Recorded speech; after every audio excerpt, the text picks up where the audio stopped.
In 2009, a boy named Falcon Heaney snuck into his father's homemade flying saucer right before liftoff. The father, Richard Heaney, was unaware that his son was inside the balloon, and upon takeoff of his DIY saucer, he realized that he had forgotten to tether it to the ground. Are you here? Tether! Get the tether now! Are you me? At this point, Richard had not yet assumed that his son was inside the balloon, only that the tether was untied. While initially frustrated to lose his aircraft, this was nothing compared to the devastation he would feel once he realized that he was now also at risk of losing his son. So we are sure that he's in that. Yeah, we looked everywhere, and then my son just said, be terrified. He said, yeah, he went inside just before it went off, because we had it tethered. It wasn't supposed to take off. They sent a UH-60 Blackhawk and an OH-58 Kiowa to track down the saucer. It drifted for roughly 60 miles before landing 2 hours later. However, upon its landing, the boy was nowhere to be found. Concerns were raised about the possibility of the boy falling out of the saucer after a sheriff reported that he had spotted something dropping from the aircraft shortly before. A search and rescue crew followed the path of the balloon, searching for any evidence of the boy or debris, with no success. But then, in a shocking turn of events, a couple hours after the landing, the news reported that the boy had been hiding in a cardboard box in the attic the entire time. Many thought that this was the end of this intense and chaotic story. However, when the family was interviewed later on, this happened. And when Falcon was asked why he hid, the little boy said this. We did this for the show. What did he mean, we did this for the show? I have no idea. In the end, the Heaney parents both pleaded guilty to the charges against them for the hoax. These images have an extremely disturbing backstory. It's a mystery turned into a true crime case. A very, very unique case. You won't want to miss it. Hi, I'm Meg. I talk about true crime. Let's get into this case. The year is 1961, and these men are on a boat in the middle of two islands in the Bahamas. Suddenly, they spot something in the water, and they're like, what is that? What they find completely shocks them. It's an 11-year-old girl alone on a dinghy boat. She had been at sea completely alone for over 3 days at this point, and little did they know she had witnessed something horrific. They quickly brought her on board, and she was in pretty rough shape. She hadn't eaten or drank anything in basically 4 days, and she was sunburnt, dehydrated, everything. So she could hardly get any words out at all. She got her name out and not much more. And then she just collapsed and she was out for a while. The men who saved her thought that, she had probably just been on a boat that sunk, but little did they know that that was not the case at all. It was a lot darker than that. This little girl was referred to as the sea orphan, but she had a name. Her name was Terry Jo Dupperalt. And only a few weeks before this incident, 1961, she was living with her family, very happy, normal life. She lived with her brother, sister, mom, and dad. Her dad, Arthur Dupperalt, had always had a dream of taking his family on a cruise around the world. And his dream finally came true when he got them a boat. This boat was called the Bluebell, and their adventure was about to begin. Arthur himself didn't know that much about sailing, so he actually hired his friend to be their captain. His name was Julian Harvey, and he was actually a former World War II pilot. Julian was accompanied by his wife on the Bluebell ship, and she kind of was like the chef on board. So on November 8th of 1961, they all sailed off on the Bluebell to go around the world. Less than a week later, on the 11th of November, a man is spotted in the middle of the ocean on a dinghy boat, and he's yelling, "Please help, I have a dead baby on board." They go to help him, and he did. He had the youngest Dupperalt child unalived in the boat. And this man was none other than Julian, the captain of the Bluebell.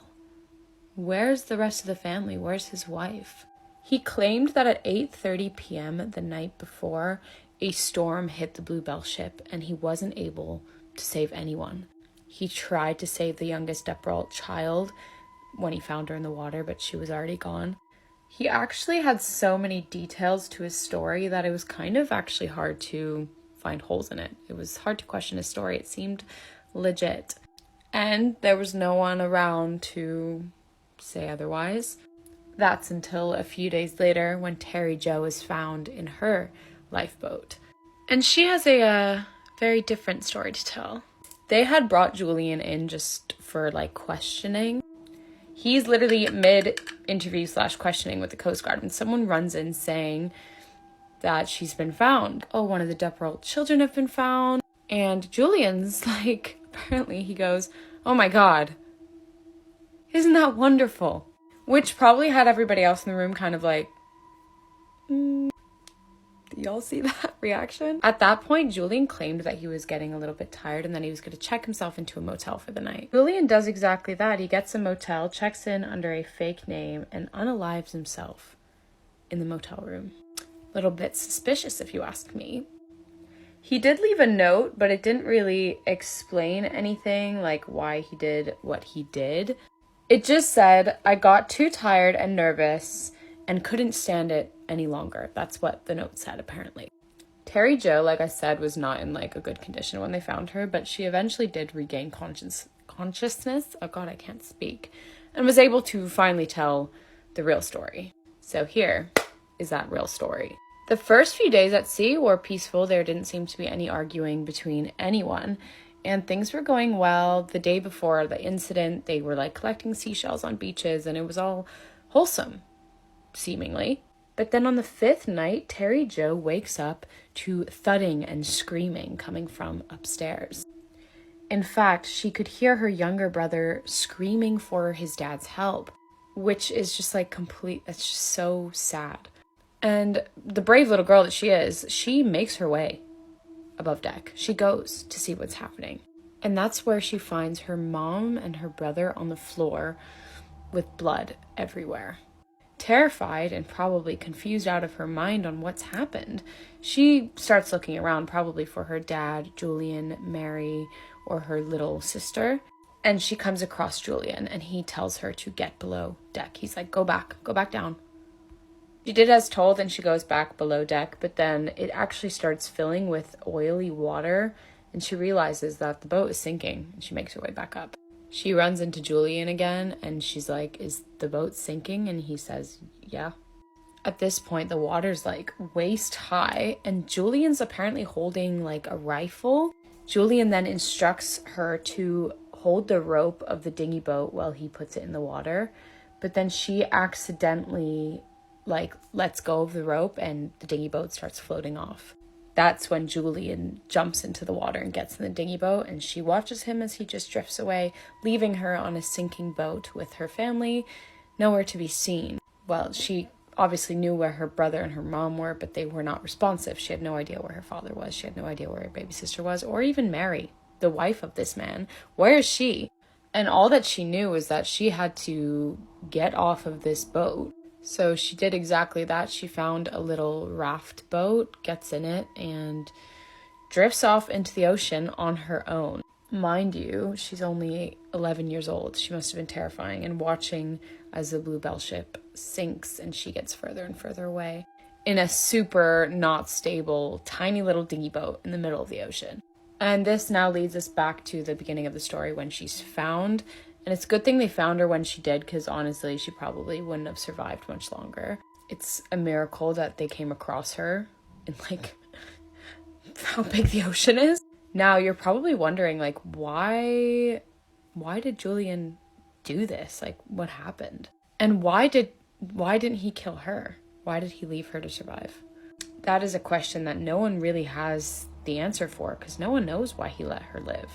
She herself says that she thinks, she was survived for a reason, but she'll never really know why he didn't. Now, in terms of the events of that night, people think that this is what happened. So Mary was not Julian's first wife, but his 6th wife. Very Henry VIII of him. And he was broke. He was in a lot of debt, not doing too good, couldn't get a job. And people think that, he took out life insurance on his wife, Mary, and his plan was to unalive her, get that money, and yeah. But they speculate that maybe he tried to do this on the Bluebell and was caught and then had to get rid of everyone involved. That's what they speculate, but we will never actually truly know the answer. I feel just horrible for Terry, like losing your family at that age like that, like losing everyone. It's just unimaginable, and I hope she's doing well today. She apparently did not speak of the accident for over 20 years. She's married with kids, and she's retired. But yeah, that's all for this case. Thanks for watching. I'm glad to be back. Let me know what you want to see next. Bye. You would think that you would read the headline and scroll away, right? Wrong. I looked into it and now I have to tell you about it. Darlington, England, 1998. Julie Patterson was born in Durham. I think you say it Durham. Durham. No, Durham. She had an older brother and they lost their mom when they were really young. At the time of this case, Julie was 32 years old and she had 4 children. She had been struggling a lot with her mental health and it seems like she was trying to do everything she could to fight what she was going through, but she just couldn't get away from it. Mental health is no joke when things are bad, even if it's just in your head and you know it's only in your head. The mind is so powerful, it can really make you feel like it's never going to get better, and that's the way that Julie felt. Unfortunately, Julie didn't seem fit to take care of her 4 kids, so they were put into foster care. During this time, Julie was sharing a flat with a man named Alan Taylor. He was the father to her youngest child. It seems like their relationship was pretty healthy. They were happy living together. One night in April of 1998, Julie headed to the pub to have herself a night, which wasn't unusual, except for that night, she did not come home. That itself, the fact that she didn't come home wasn't alarming. Julie had done that before, but it was when she didn't come home in time for one of her scheduled visits to see her children, that's when alarm bells were going off. Because Julie loved her kids, she would not miss a visit. Alan Taylor, her boyfriend that she lived with, also didn't worry until a few days in, because again, she had done this before and she would always return back home safely. But when she missed her appointment, Alan went straight to the police and he explained the entire situation to them. Luckily, they took it seriously because of Julie's past with her mental health struggles. Both police and Alan thought that Julie may have done something to herself. They started search parties that lasted days. They were looking in fields, lakes, rivers, woods. They had officers, detectives, investigators, even brought in sniffer dogs, but there was no sign of Julie. Weeks passed with no new information, and Officer David Davies was asked to join the search with his police dog named Tyler. Tyler was a German Shepherd and he was trained to sniff out human scent. David and his dog Tyler were walking around the area they were assigned to look at when Tyler started going crazy. He's barking, he's jumping, he's alerting to David that he has found something, but he was barking at nothing. Tyler the dog was alerting to right behind the back of a fence that was a little bit on a hill, I think. It was taller than normal human height and David could not look over it. Instead, he found a little area in the fence that he could stick his hand through, managed to put his hand in there and starts feeling around, which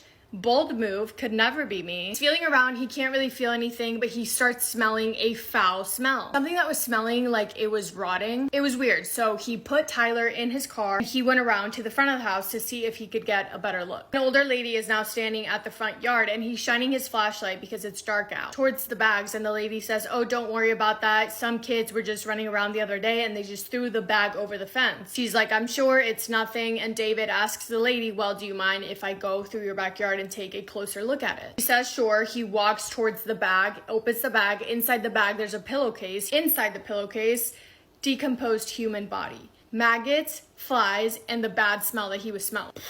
He wasn't sure if it was a human body at first or not. Because of the state of it, it was so badly decomposed that he couldn't tell, and also it fit inside of a pillowcase. Human body does not fit inside of a pillowcase, obviously, so the size of it kind of threw him off. He called for backup. They came, took the pillowcase, tested the things inside the pillowcase. When they finally got back the results, it was confirmed that inside the pillowcase was the decomposed torso of 32-year-old Julie Patterson. Cause of death ruled a homicide. This is now headline news, right? There are so many questions, 0 answers. All they have is the torso of a person that was reported missing. The day after this is reported and it's in the newspaper, the police get a call. A group of men call in saying that they have a friend named David Harker. In the last couple of days, David had been chatting not only to them, but also to people at the pub that he had murdered someone and that his victim's name was Julie. Who is David Harker? David Harker was a 24-year-old guy that was previously known as a very charming guy. Girls found him conventionally attractive. He was outgoing, he was tall, he had a cool look to him that made girls like him, I guess. But apart from that, David was obsessed with serial killers, and he was obsessed with them not in the way that he found them intriguing. He agreed that people that did that kind of stuff were messed up in the head, and he found it interesting to study their brains, analyze whatever it is that's wired wrong in those people's minds. No. He was obsessed with them in the way that he looked up to them. He respected them because they did things that he wanted to do, crimes that he wanted to commit and get away with. He would have fantasies about becoming a serial killer himself. He was very open about that as well. He would verbally express that to his friends and honestly to anyone that would listen to him. I guess his friends didn't take it seriously because David was also kind of odd and he said all these crazy things, but when they saw Julie's name in the newspaper, they finally thought, oh, He's been saying he killed someone. He's been saying her name is Julie. Now there's a dead person that was found in the newspaper. He must be telling the truth. Let me give you an example of what I mean when I say he was kind of odd. He had 2 tattoos of words on the sides of his head. One was the word subhuman and the other word was disorder tattooed on his scalp. Like he wanted those tattoos, he paid money for them. Remember, his friends are the ones that are calling police to give him his name, and it sounds like by the way that they were describing him, David kind of had 2 different sides to him. One that was well liked by anyone that he met, that people loved being around, and the second one that was dark, mysterious, and borderline concerning. Police get a search warrant and they go to search David's apartment, knock on the door, David's not home, so they go inside. The man did not even try to conceal the crime scene that was inside his apartment. I mean, blood everywhere on the walls, on the stairs, on the ceilings, on the doors, all over the floor and leading to the basement. The basement. Officers could tell that whatever happened in the basement. Immediately it's taped off as a crime scene and a team of officers is investigating the crime scene while a different team of officers go to arrest David Harker. Turns out David was already in a holding cell for some kind of robbery. They just arrested him from there and got him ready for questioning. When they questioned him, this is where his obsession for serial killers and crime really shined in a negative way. Because David could not wait to talk about what he did. He described to the police all of his actions that resulted in his apartment being in the state that it was in from start to finish. His story was that he met Julie at that pub the night that she went. He was the half of him that was very charming and Julie was very into it. So they went back together to his apartment and they had sex, and David described that interaction as boring. And then he got up, went to the bathroom, walked back over to the bed, and the second evil half of him took control over him. He grabbed Julie's tights from the floor, put them around her, and just started strangling her. He did that to her until she had lost her life, and then he had sex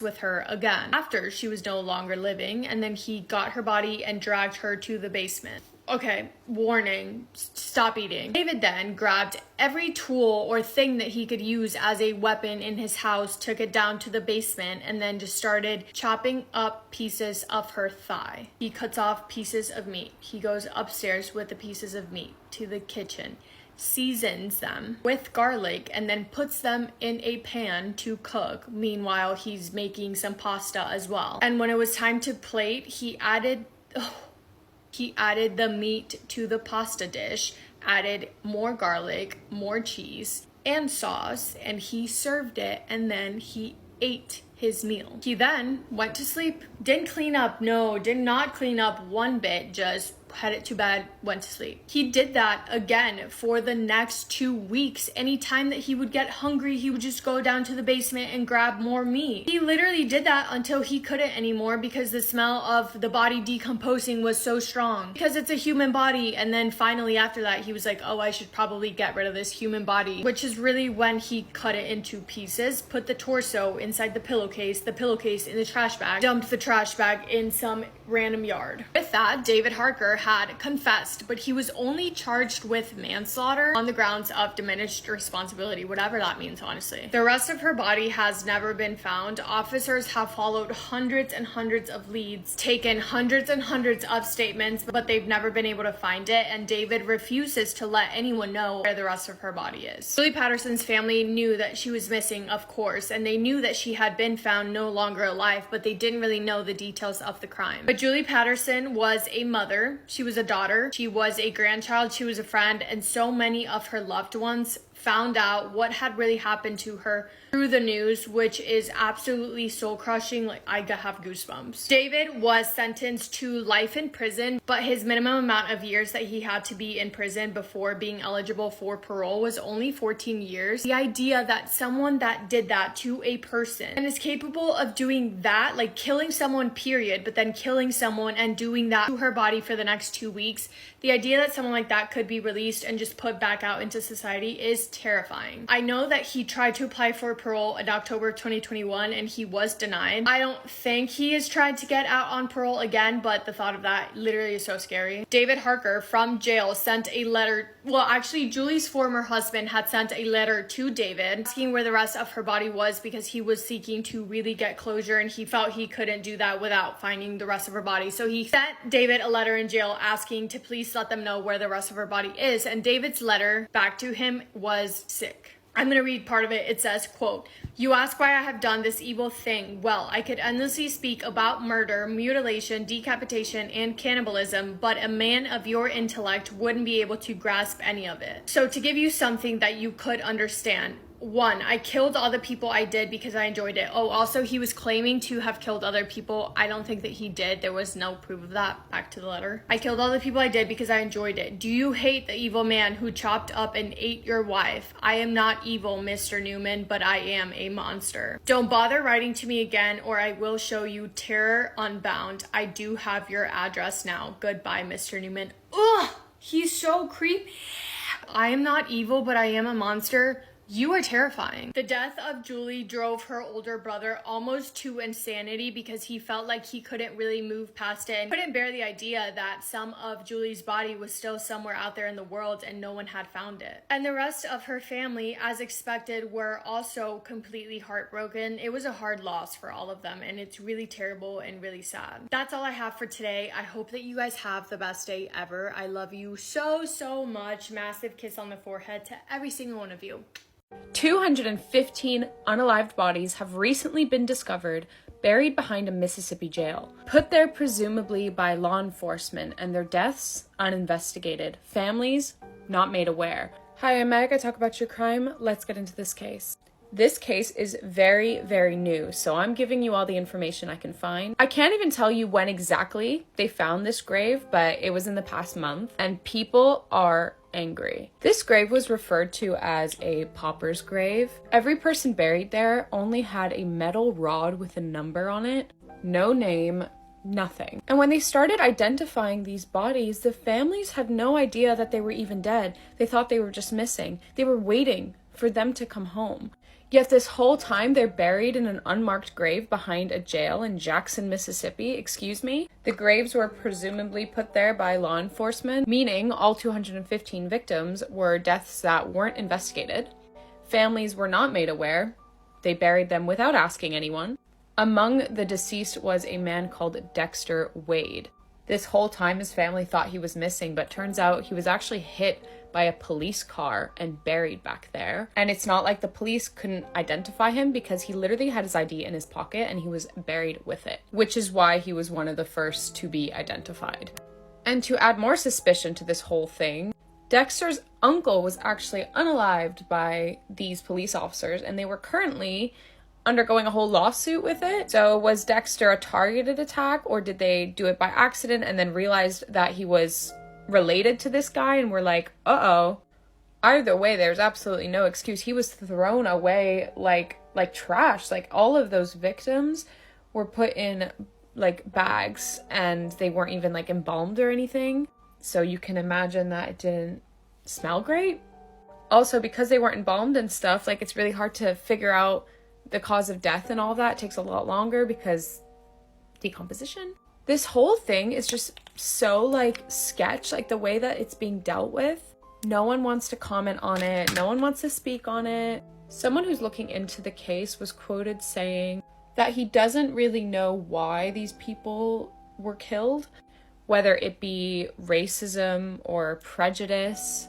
He's just trying to figure out their cause of death first, presumably to see if there's any sort of link between the victims. The 215 victims weren't of a particular race. Some were white, some were black, Hispanic, Native American. I just can't imagine, like, the families. Think about it. You thought that this person was missing this whole time, someone that you love, and then just to find out that they've been, like, thrown away in an unmarked grave without your permission, put there by law enforcement, who's meant to investigate things like this unless they themselves did it, which is starting to kind of look like that just a little bit. These are guys you're like meant to be able to trust, you know? Like, it's so messed up.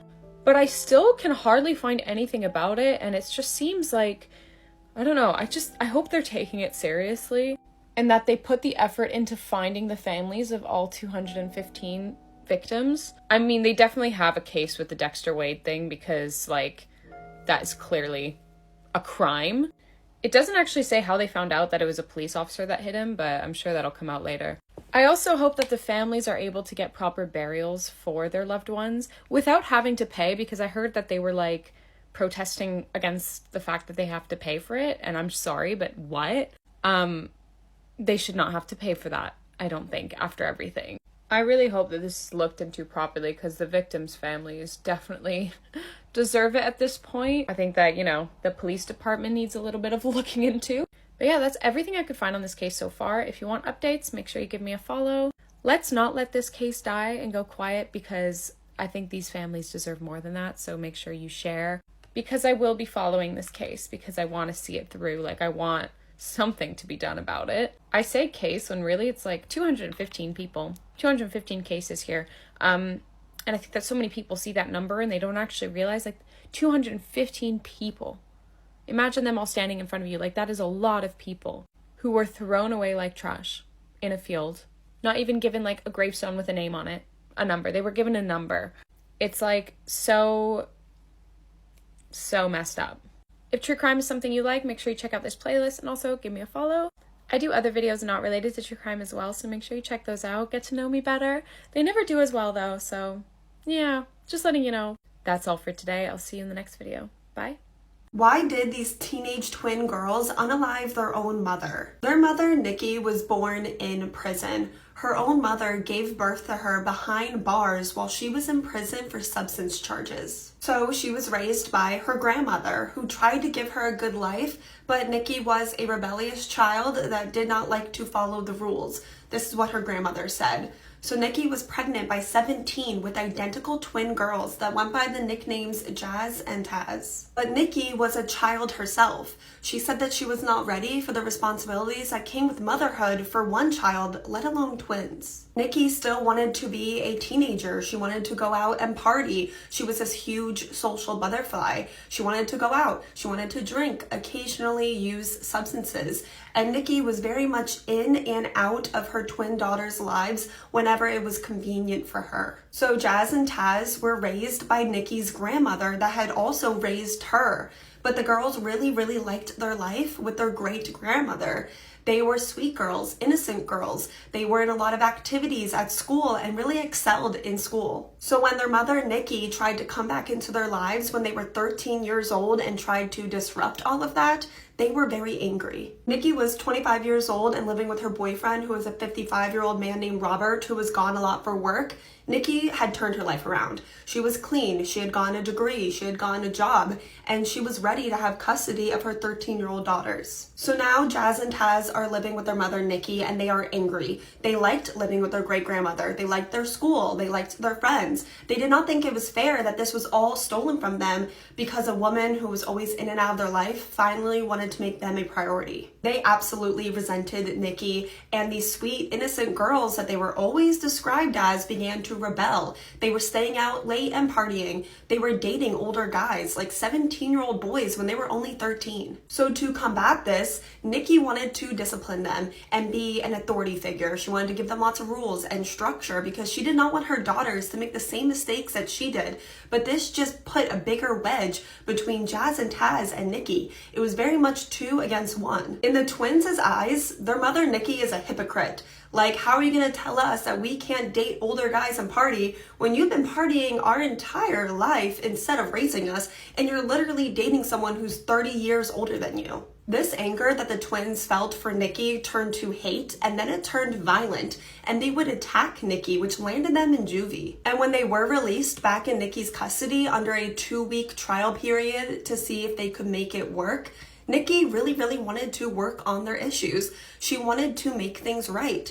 When they came home, she tried to throw them a welcome home party, but the one twin just left the house completely, and the other twin just locked herself in her room. And then everything came to a boiling point on January 13th, 2010, when Jazz and Taz, who were only 16 years old, claimed they came home from school and found their mother's body slumped over the bathtub. This was a gruesome scene, you guys. There was blood everywhere. Nikki had been hit over the head with a daze. She had 50 to 80 wounds from a sharp object, and then she passed away having her head held under the water of the bathtub. It was clear to the investigators that this attack was personal. This was not a random attack by an intruder. And Nikki's twin daughters are inconsolable. The one twin is shaking back and forth and violently biting at her own arm because she said it was the only thing that could calm her down. And when the twin girls were being questioned, they just kept crying and saying that they wanted their mama.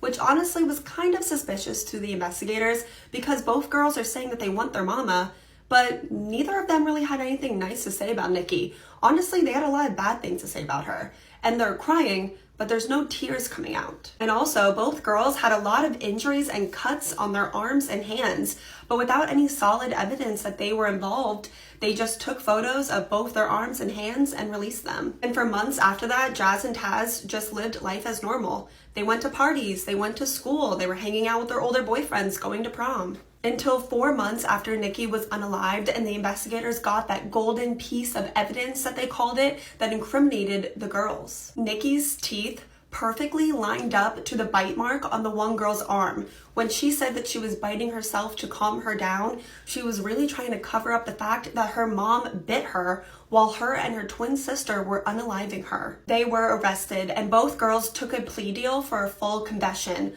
What they said happened that day on January 13th, 2010 is they did not want to go to school that day. And this broke out in a huge fight between Nikki, Jazz, and Taz.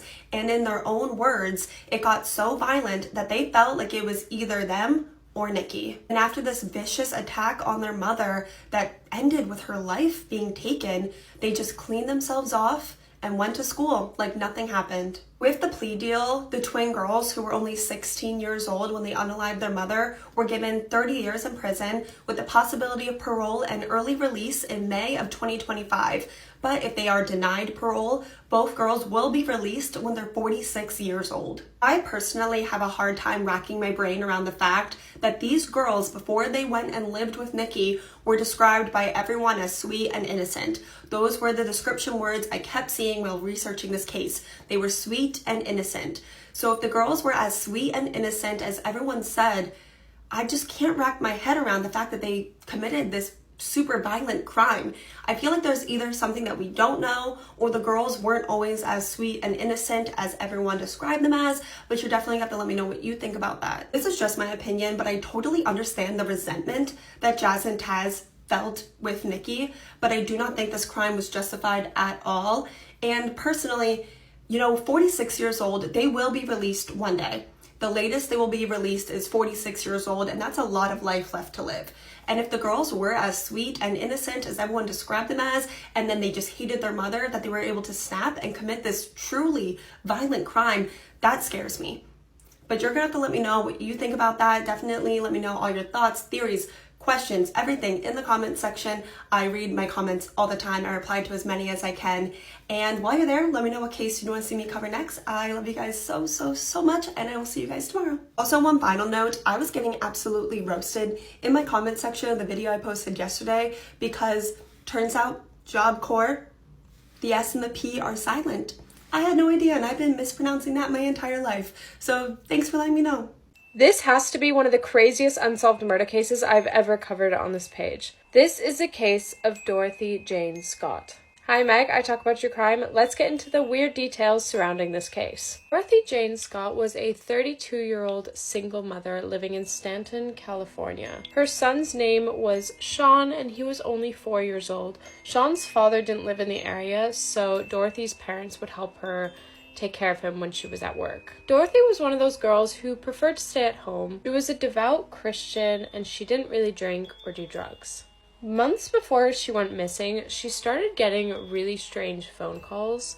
There was no caller ID or anything. It was an anonymous man who would call and proclaim his love for her. And then he would follow up by telling her he wanted to kill her. It was all very strange at first, but she didn't take it that seriously until one day he called and told her to look outside her house because there was a gift for her. According to Dorothy's mother, who was there at the time, she went outside and there was a single dead rose on her window shield, meaning whoever this was knew where she lived. The calls got worse and worse and more graphic, and he would start to describe to her how he wanted to cut her up into bits, and how he would get her alone and murder her. May 28th, 1980, it was a normal workday for Dorothy. That's until she noticed that one of her colleagues named Conrad didn't look too well, and he had a strange mark on his arm. So Dorothy and another coworker named Pam took Conrad to the hospital. Dorothy made a quick stop to her house to check up on her son before they went to the hospital, and she changed her scarf from black to red. This is important for later. Turns out her colleague had been bit by a black widow spider, which is awful, terrifying, but not as terrifying as what happens next. Throughout this entire visit, Dorothy did not leave Conrad's side once, according to Pam. He got discharged at around 11 p.m. and so they were leaving, and Dorothy offered to bring the car around so he didn't have to walk because he wasn't doing so good. He was still quite unwell. According to everyone, she was an extremely caring person, and you can just see it through this story. Conrad and Pam stood waiting for Dorothy to bring the car around, but she never came, and it was taking quite a while. They decided to check out a separate parking lot to make sure that maybe there wasn't any confusion. That's when suddenly her car came speeding towards them with the headlights on, so they didn't actually see who was in the car. They then started waving, trying to get her attention. Maybe she would stop, but she didn't. She just drove off. They thought it was a little strange, but they assumed that maybe there was a sudden emergency with her son or something, so they kind of brushed it off. That's until a few hours later when they realized that no one had actually heard from Dorothy, so the police were called at that point. At 4:30 a.m. the next morning, her car was found burning in an alley. It was about 16 kilometers away from the hospital. About a week into Dorothy's disappearance, her parents started getting phone calls from the same man who was calling her before. He would call almost every single Wednesday night and say something along the lines of, "I've got her, she's with me, I've taken her." The calls were never long enough to actually trace where they were coming from, and it was the 80s, so the technology wasn't as good as it is today. On the 12th of June 1980, the same man calls the Orange County Register. They were publishing papers about the case. And according to them, he said, "I killed her. I killed Dorothy Scott. She was my love. I caught her cheating with another man. She denied having someone else. I killed her." According to people in Dorothy's life, she wasn't seeing anyone at the time, nor was she really on the dating scene. According to the people who took the call, the guy on the phone knew about the spider bite at the hospital. And he also knew that Dorothy had swapped her scarf from a black scarf to a red scarf before leaving, which were two details that the police had not released to the public. After that phone call, there were no other developments in the case, and it kind of started going cold. That's until 4 years later in 1984. A construction worker came across the remains of a dog, and when he dug further underneath those remains, there were human remains. The dog's remains were said to be there to deter sniffer dogs from finding the human remains underneath. As you can probably guess, the body was Dorothy's. They identified her using dental records. They were never able to determine what the actual cause of death was, though. A strange detail, though, is that a watch was found on her, and the time stopped exactly an hour after she was last seen by her coworkers outside the hospital. It's as if her watch stopped the moment she died.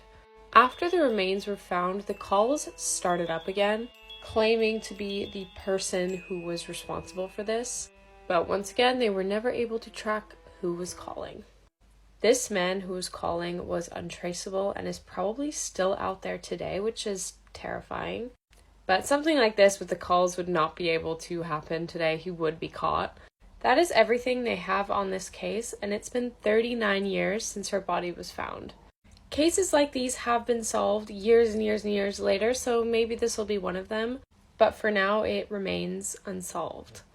I wish I could give you a list of suspects, but there is no suspects in this case, except for that anonymous stalker on the other end of the phone. That's it for today's video. Let me know what you think of the case in the comments, and make sure you tell me what case you want me to cover next. Thanks for watching. Bye. You're laughing at yourself. Yeah, but I can't do it when you just stood there. I'm not stood anywhere. I'm lying down reading my book peacefully. Say, Woman up. woman up? Yep. Okay. Have you got anything to say? Oh. This is one of the most sadistic cases I have ever covered. She was tortured for 6 days by people she thought were her friends. I'm True Crime Caitlin, and this is the murder of Angela Pierce. Today's case takes place in Leeds in 1998.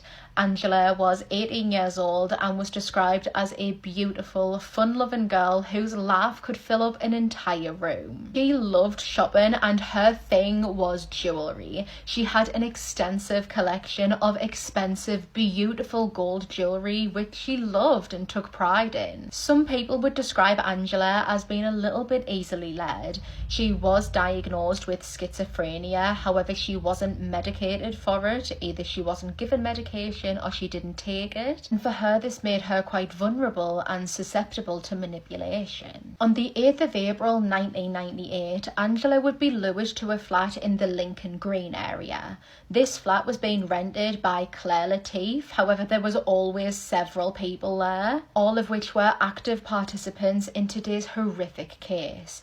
This included Claire's sister, Mina, Mina's boyfriend, Mark Frankham, his friend, Christopher Bevan, and then another girl named Norleen Harker. Angela was lured to the flat under the impression that she was going there to make some friends and to let her hair down and have a little bit of fun. However, the five weren't interested in developing a friendship with Angela.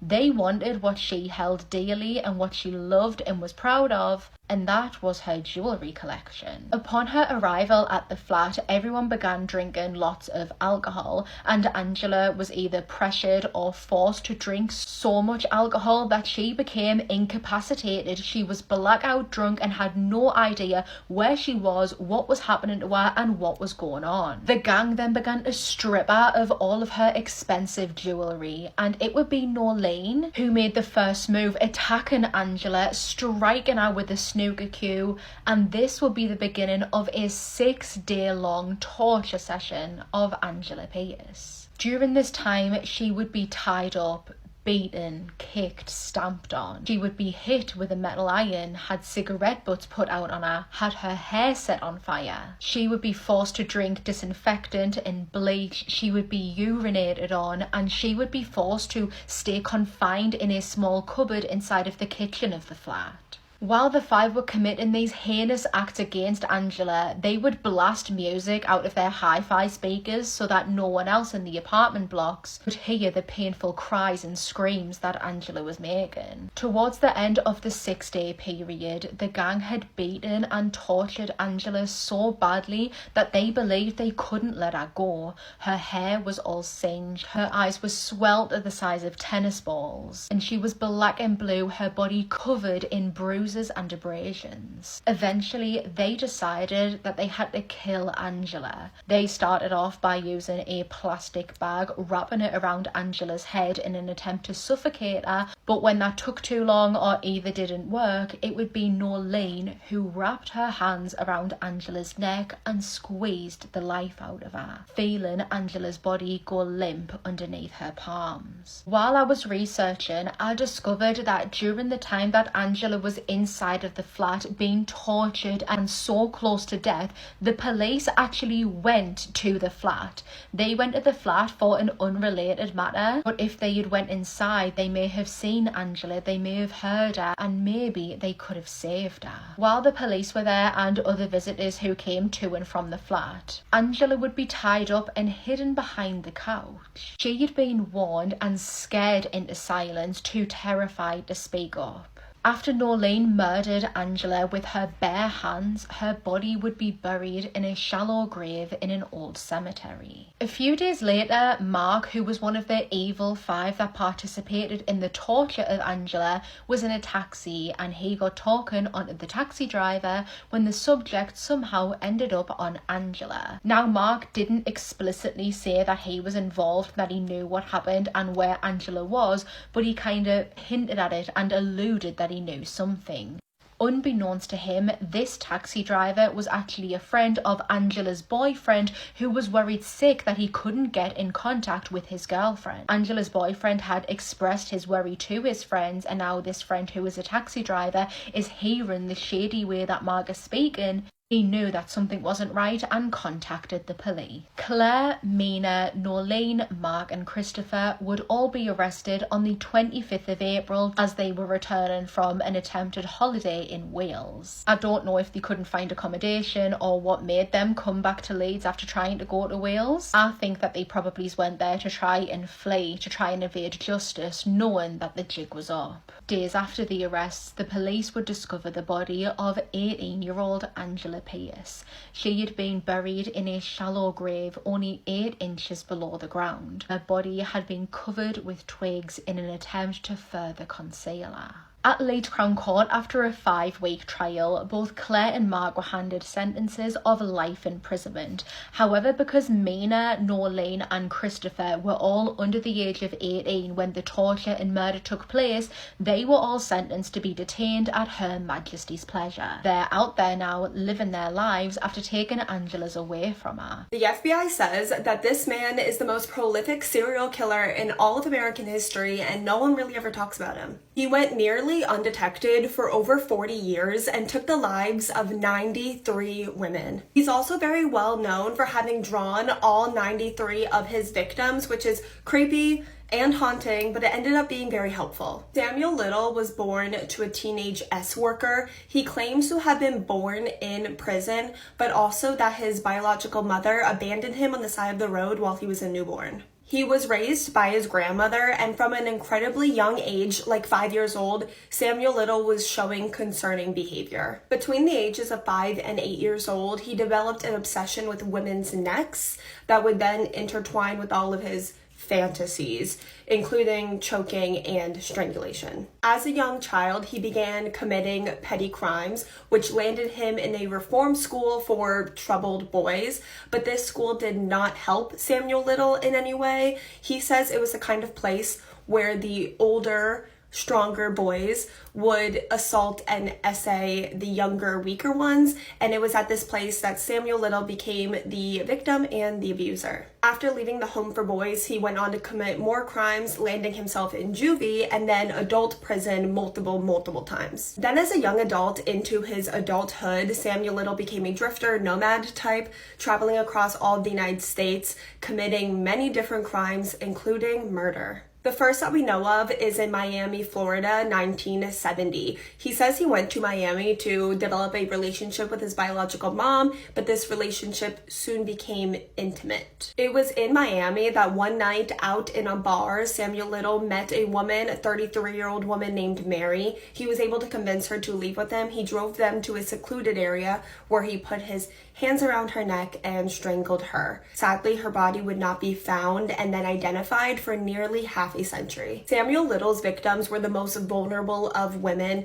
Typically, they were S-workers, single moms trying to make ends meet. They were addicts, homeless women, or mentally disabled women. His victims would all be strangled because of his obsession with women's necks. Sometimes he would also essay his victims, but most of the time, just the act itself was enough to get him off. Samuel Little was also arrested like 30 times during his killing spree for various different crimes, mostly shoplifting and other theft. He would spend 1 year in prison here, 2 years in prison here. He was never locked up for long because all of his arrests were in different states. In 1982, Samuel Little was seen leaving a bar with a mentally disabled woman named Patricia Ann Mount.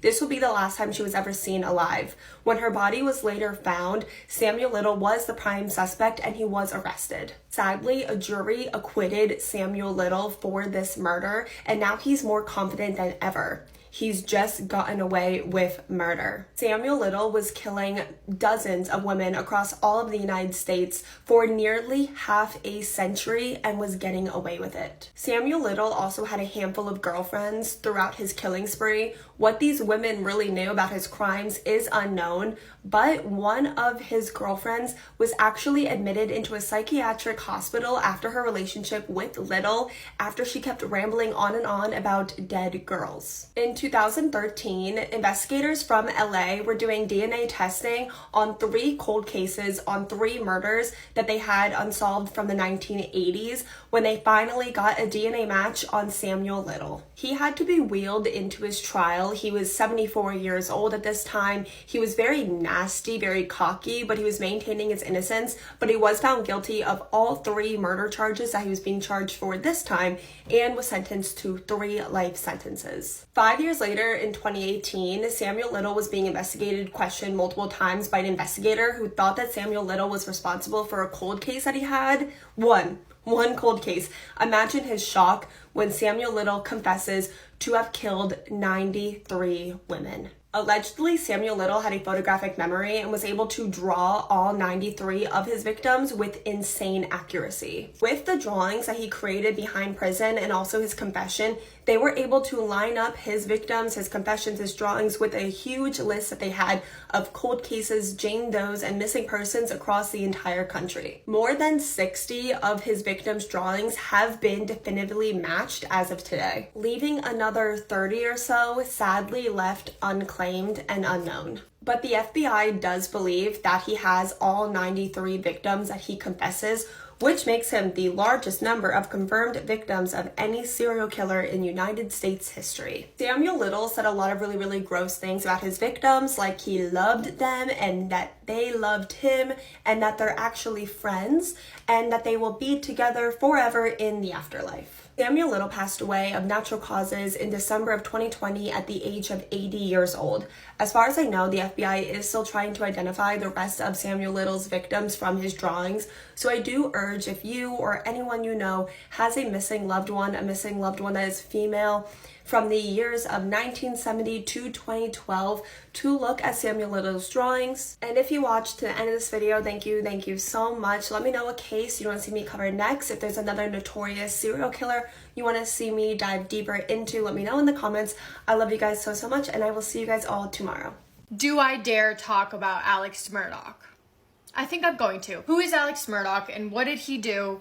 What did he not do, actually, might be the better question here. Alex Murdaugh was a 50-year-old attorney from South Carolina. He was married to his wife, Maggie, and had 2 sons, Buster and Paul. Alex was, at one point, a very well-respected, successful, high-profile attorney. His family owns a law firm that's over 100 years old. It goes back 3 different generations. That being said, his family has a very long history of being a prominent, well-known family in the Hampton County. An extremely wealthy family with a lot of power, a lot of secrets that all started to unravel when Maggie and Paul were killed back in June of 2021. The walls came crushing down for Alex. All of his secrets were exposed. Everything that had been brushed underneath the carpet started to come out. All of the deaths that tie in with the Murdaugh family are just as important as each other. However, to make this all fit into one video, I do have to skip through a ton of details, so I'm going to try my best. The first death happened July 8th, 2015. This was Stephen Smith. Stephen was a 19-year-old boy that was found dead in the middle of the road with some sort of blunt force trauma to his head. Stephen was gay, and his mom believes very strongly that someone killed him as a hate crime. During the investigation, there were rumors that Buster, Alex's son, was involved in this somehow. Also rumors that he was possibly in a relationship with Stephen. His death was eventually ruled as a hit and run, and a lot of people believe that because of the amount of tips and information that was coming in about Buster, he should have been questioned, but he really wasn't. People think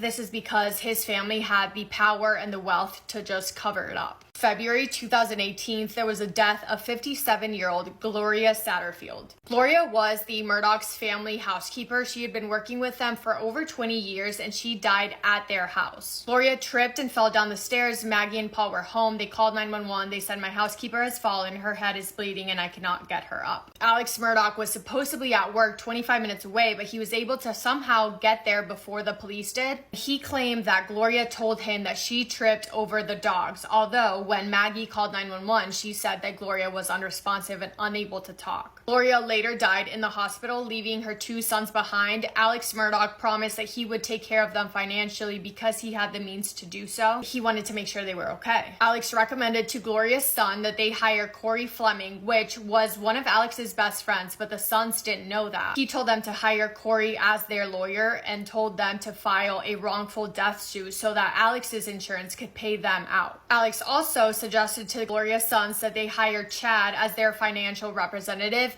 That was also one of Alex's best friends, but the sons were not aware of that either. Alex was basically making himself look like this guy who was a good guy, offering to help them put their ducks in a row to get X amount of money that his insurance would pay out, but that never happened. The settlement of that case was that the boys would get around $500,000, but Chad never told them that. Instead, him and Alex and Corey did some sneaky stuff, and Alex Murdaugh ended up getting over $3 million.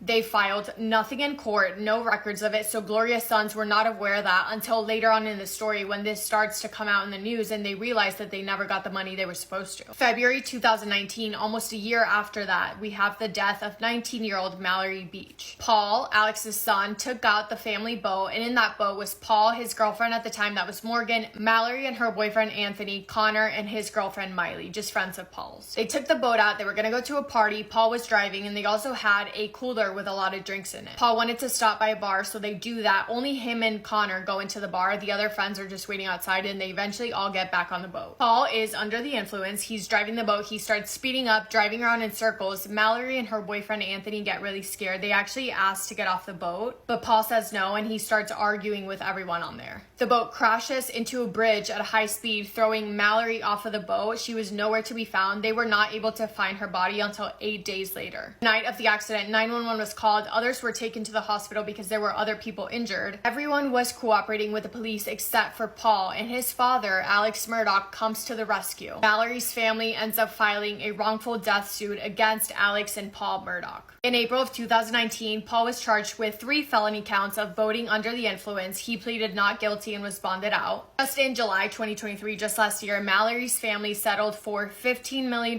for the boat crash. A further $3 million was to be split between the other 4 passengers on the boat. In 2021, there was trouble in paradise between Alex Murdaugh and his wife Maggie. She had been looking into their financials, which was not common for her. She had also met with a divorce lawyer. They were living separately at the time. In June of 2021, Alex makes a 911 phone call saying that he has just found his wife Maggie and his son Paul dead, laying near some dog kennels at their property. The 911 call, weird to say the least. You need to look it up. You can't tell, he's like whimpering and crying, but you can't tell if it's real or if he's just faking it. Definitely faking it in my opinion. 3 days after that, Alex's dad passes away from natural causes. I don't think that has anything to do with what are known as the Murdaugh murders, but it's just eerie that death just surrounds this family. When his wife and his son were found dead, this is when the walls keep crumbling down for Alex Murdaugh. All of the secrets that he had been working to hide are revealed to the public. All of the details, the evidence, the trials on every single murder can be their own video in itself because there's so much to every case. I'm just trying to sum up what the Murdaugh murders are to give you guys an idea. If you want me to deep dive into some of these, I'm happy to. The deaths of Maggie and Paul are ruled as a homicide, and it's determined that they were killed with 2 different weapons. The Murdaugh family was begging to the public to help them find out who did this, although authorities said there was no public threat.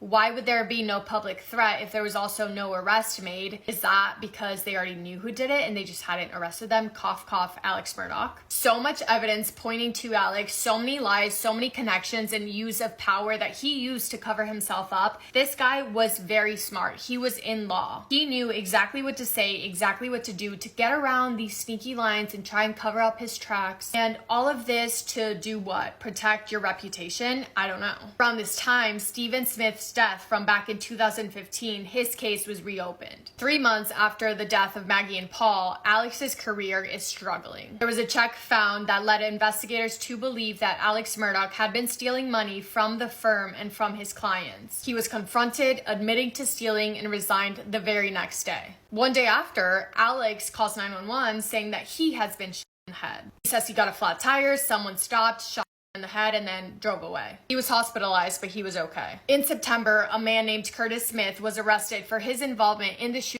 of Alex Murdaugh. Alex then eventually confesses to asking Curtis to shoot him so that his son Buster could get a $10 million insurance payout. His actions either come from money or they are to get money. It's never anything else. Alex then comes out with a statement saying that he has been under a lot of stress and will be putting himself into rehab. It was then that it came out that Alex had been struggling with a addiction. This sounds really messy. It's because it is. Just try and keep up. I'm doing my best. September that same month, Gloria Satterfield's son filed a wrongful death suit against Alex Murdaugh. That same day, the South Carolina Law Enforcement Division announced that they were opening up a criminal investigation of her death and the handling of her estate. Still the same month, September 16th, Alex turns himself in. He's fresh out of rehab for the insurance and fraud charges, gets out on bond, and goes back to rehab.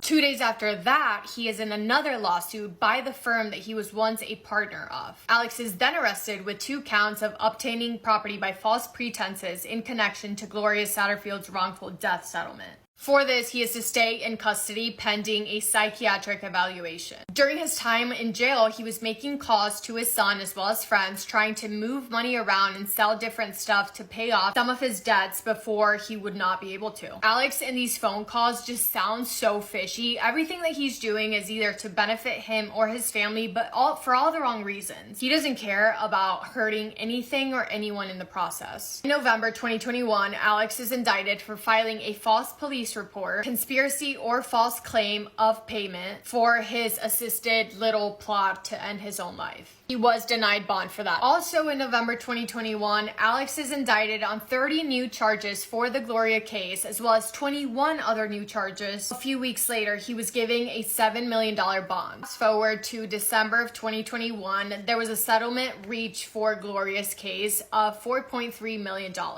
June 2022, Alex gets more charges, including criminal conspiracy and money laundering. July 13th, 2022, Alex Murdaugh is officially disbarred. The South Carolina Supreme Court formally disbars Murdaugh, who is now facing 84 criminal charges and 11 lawsuits. 2 days after that, he is officially charged with the murders of his wife Maggie and his son Paul. March 2nd, 2023, he's officially found guilty for the deaths of Maggie and Paul. For that, he is sentenced to the maximum sentence of 2 consecutive life sentences. Whew, that was a lot of times to say sentences in a row. April 1st, 2024, so this year, a federal judge sentenced Alex Murdaugh to 40 years in prison for his financial crimes. I know that was more like me throwing up facts at you, not so much of a story like I usually do, but there are so many charges, so many cases, an endless amount of lawsuits and crimes. It's actually bizarre. There's an endless amount of information on all of this, and it's so interesting. Like I said, the actual murder cases and the details and the evidence on all of that are crazy. This video sounded like a mess because Alex Murdaugh is a mess, but yeah, love you guys so much, and I will talk to you in the comments. This terrifying New Year's Eve murder case took 35 years to solve, and they used a single cigarette to crack the whole case. Hi, I'm Meg. I talk about your crime. Let's get into this case. This case takes place in Florida in 1984/5 because it was on New Year's Eve. A 23-year-old mother called Tanya McKinley was off to the bar to celebrate New Year's. The bar was called Daryl's Bar, and she was meeting some friends there. She had an 18-month-old baby boy who was her entire world. She adored him, well, as most mothers do. Tanya had a great night with her friends, and they went into the new year together. Countdown happened, celebrations continued, and she leaves the bar at around 1:30 a.m. And she left completely alone. 4 hours later in the early...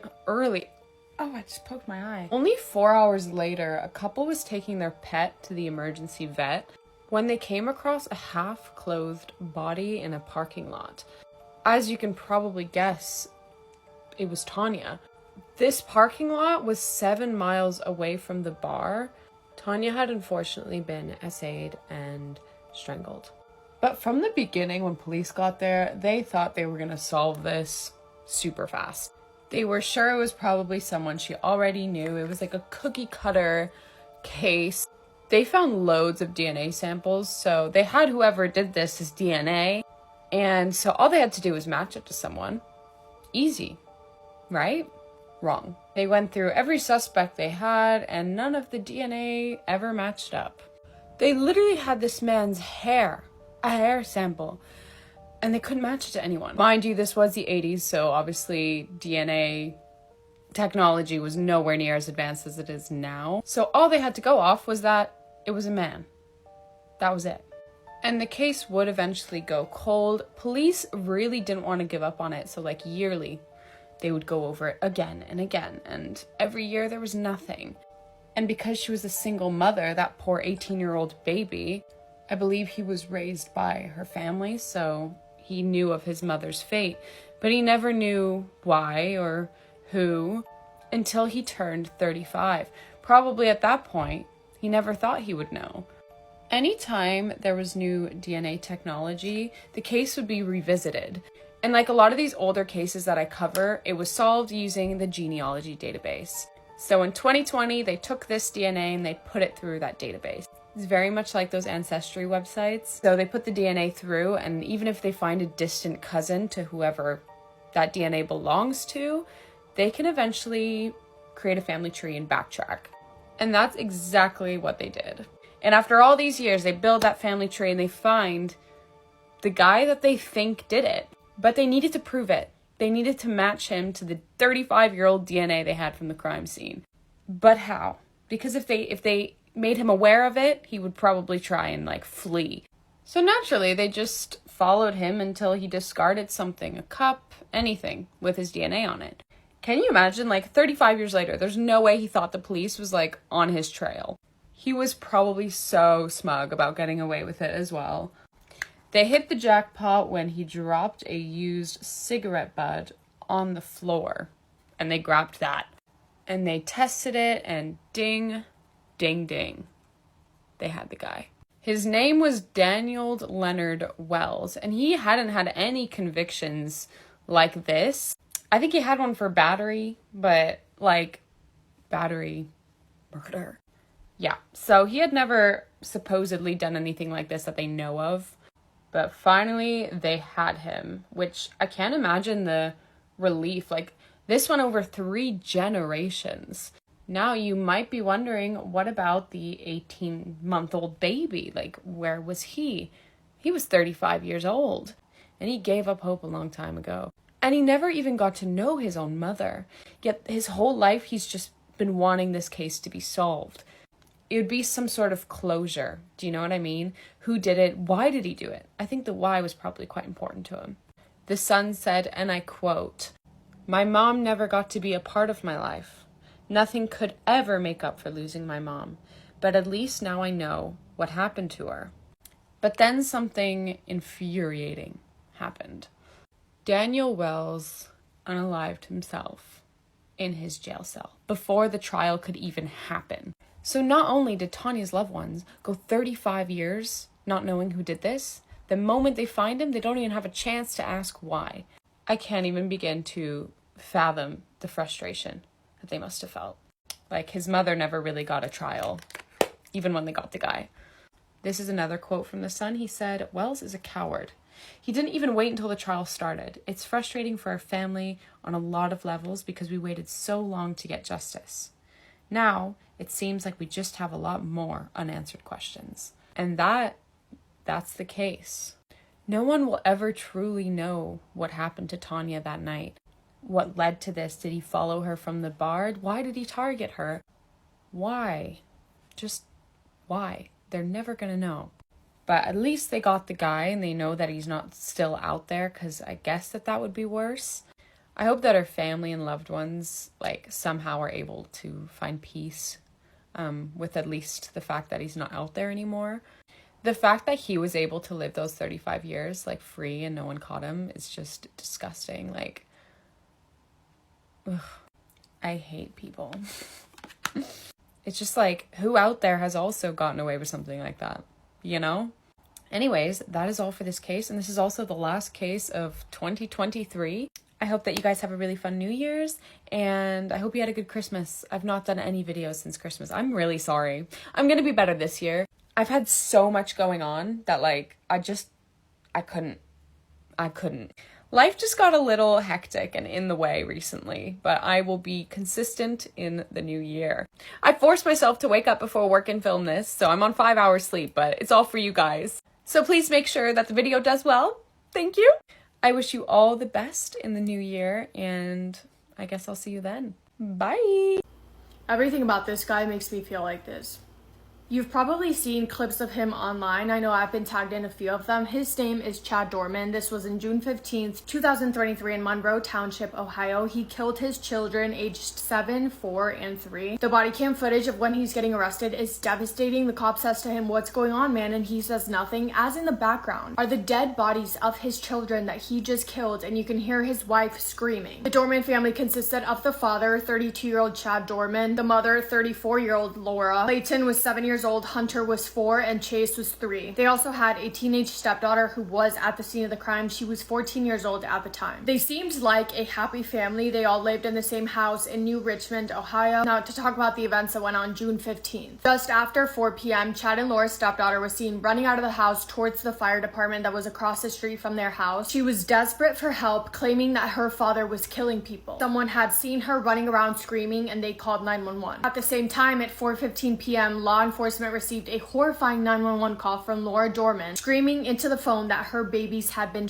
and killed by their father. Very quickly, officers were dispatched to the Dorman family house, and they could have never prepared for the sight that they were about to see. The 3 little babies had been They were pronounced dead at the scene. Again, the body cam footage of this is haunting. It's so eerie how he was acting when everything happened. If you see video footage of him when he got arrested and then video footage of him in court, it's like 2 completely different people. And in the background of the body cam footage, you can hear the poor mom screams. It's horrible. You can hear her say, they're dead, aren't they? They are so little. What do I do? He took my whole life from me." Immediately after, Laura was taken to the hospital because she had a wound to her hand. She had been shot in the hand by Chad when she was trying to protect her little baby boys. Chad was obviously arrested, taken to the police station, and he did show up in court the next day. They needed to set his bail, and I want to read a quote from the prosecution that really stuck with me. The prosecutor says, "The trauma that this man has inflicted on his family, the community, law enforcement, first responders, and all of the rest of us who have any idea what's going on here is unspeakable. There has been a full admission. In this case, Judge, the case is still new. We're still discovering facts. It's incomprehensible cruelty of a father who stands before you. He lined up his 3 young boys and executed them in his own home with a rifle.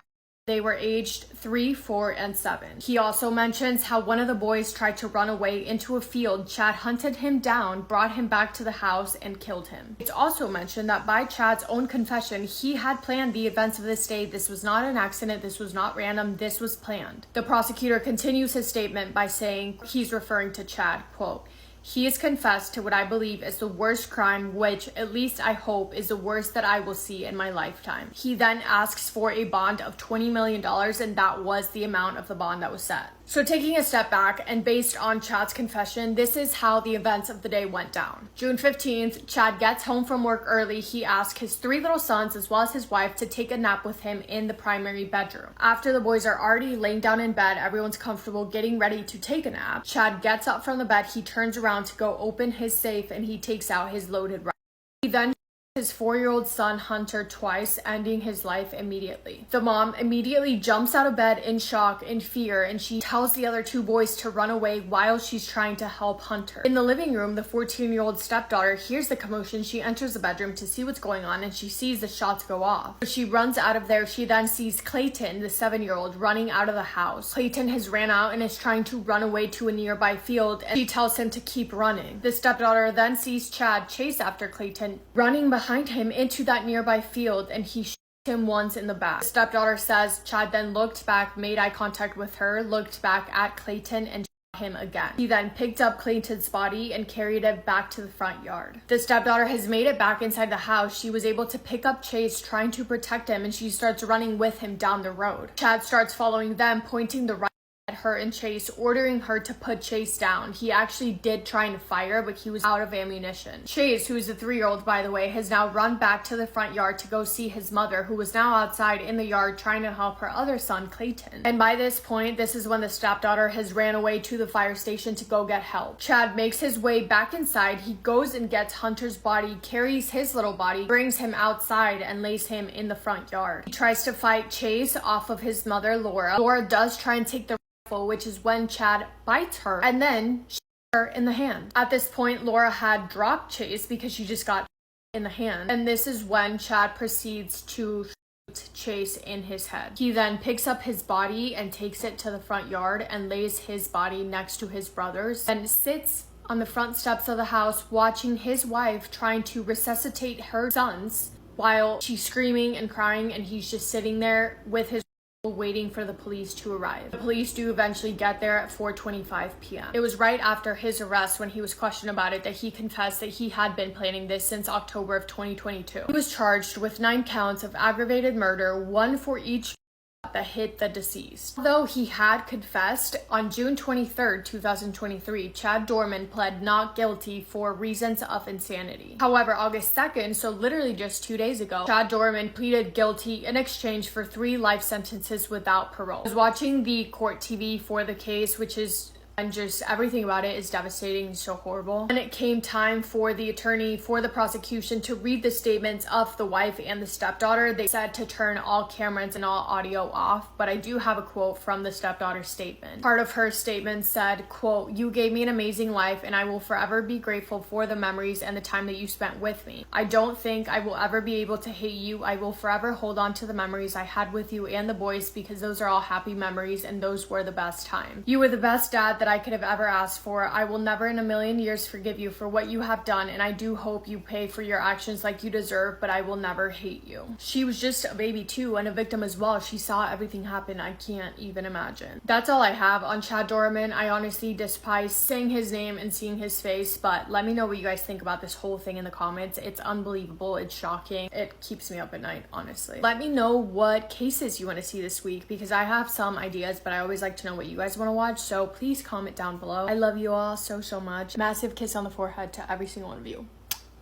Aubrey Wyatt was a beautiful 13-year-old girl from Ocean Springs, Mississippi. On September 4th of 2023, Aubrey died by unaliving herself. She was a student at Ocean Springs Middle School, and she had just started 8th grade. Aubrey is survived by her mother, her sister, her brother, and her grandfather. Aubrey's mom is Heather Wyatt, a local elementary school teacher, and Heather turned to social media to share Aubrey's story after her passing and to spread awareness. Heather spoke about the bullying that Aubrey suffered, claiming that she was bullied to death. She was attacked at school and on social media, and since then her mother Heather has been fighting for justice. Heather has publicly spoken about the bullying that Aubrey experienced from 5th grade all the way to 8th grade. While speaking on that, Heather has never publicly named the girls who bullied Aubrey, but since then the names of the 4 girls have been spread far and wide. There has been a lot of screenshots circling around social media between Aubrey and her mom, text messages of Aubrey begging for Heather to pick her up from school on specific days where the bullying got so bad. Aubrey even texted her mom one day and said that she had been slapped in the face by one of her bullies, following up with sending her mom a picture of a red mark from the slap on her face. Heather consistently followed up with the school, demanding they take action to stop the bullying, constantly talking to the school staff, the board, the principal, doing what she could to make it stop. There have also been screenshots revealed of Aubrey and her assumed bullies. Screenshots of conversations showing her bullies saying things such as, quote, "I do talk crap about you. I'll talk about you all I want. You ain't shit,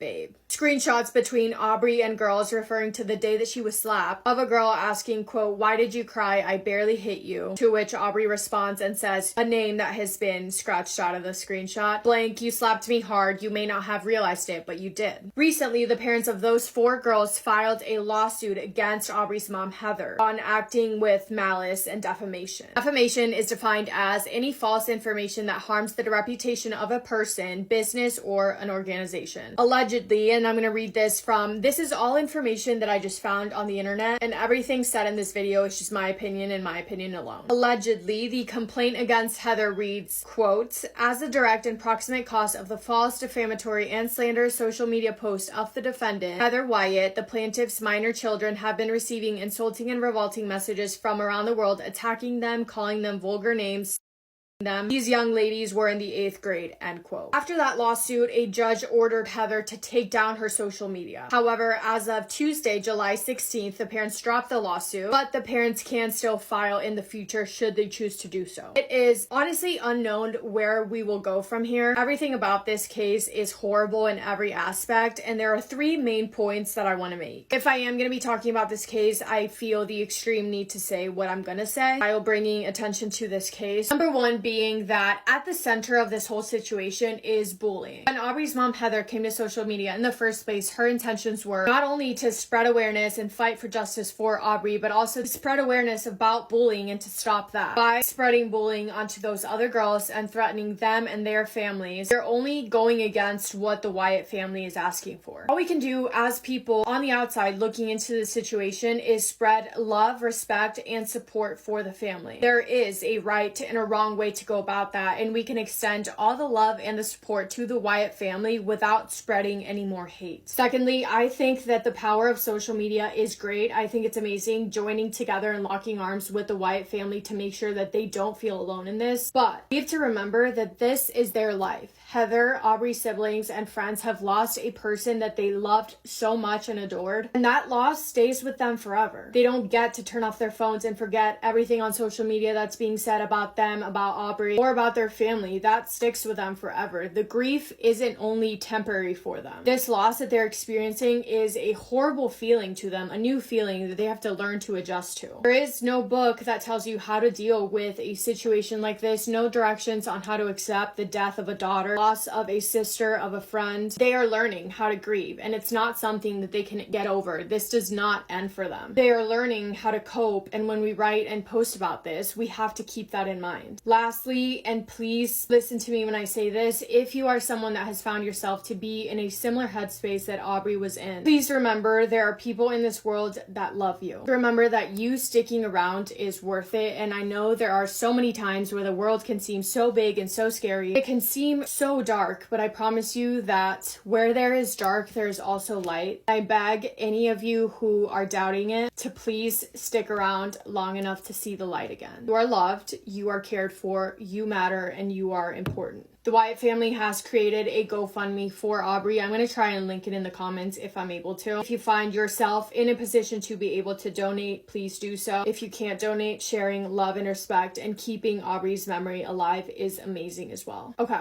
I love you all so, so much from the bottom of my heart. Please remember to be kind, smile to strangers, hug all the people that you love, and remind them of that every single day. You're never gonna regret telling someone that you love them. Say it loud, say it proud, say it more times than you think you need to. Check on your loved ones and remember that you are so loved too. Love you guys so much. Hope you are having the best day. Massive kiss on the forehead to every single one of you.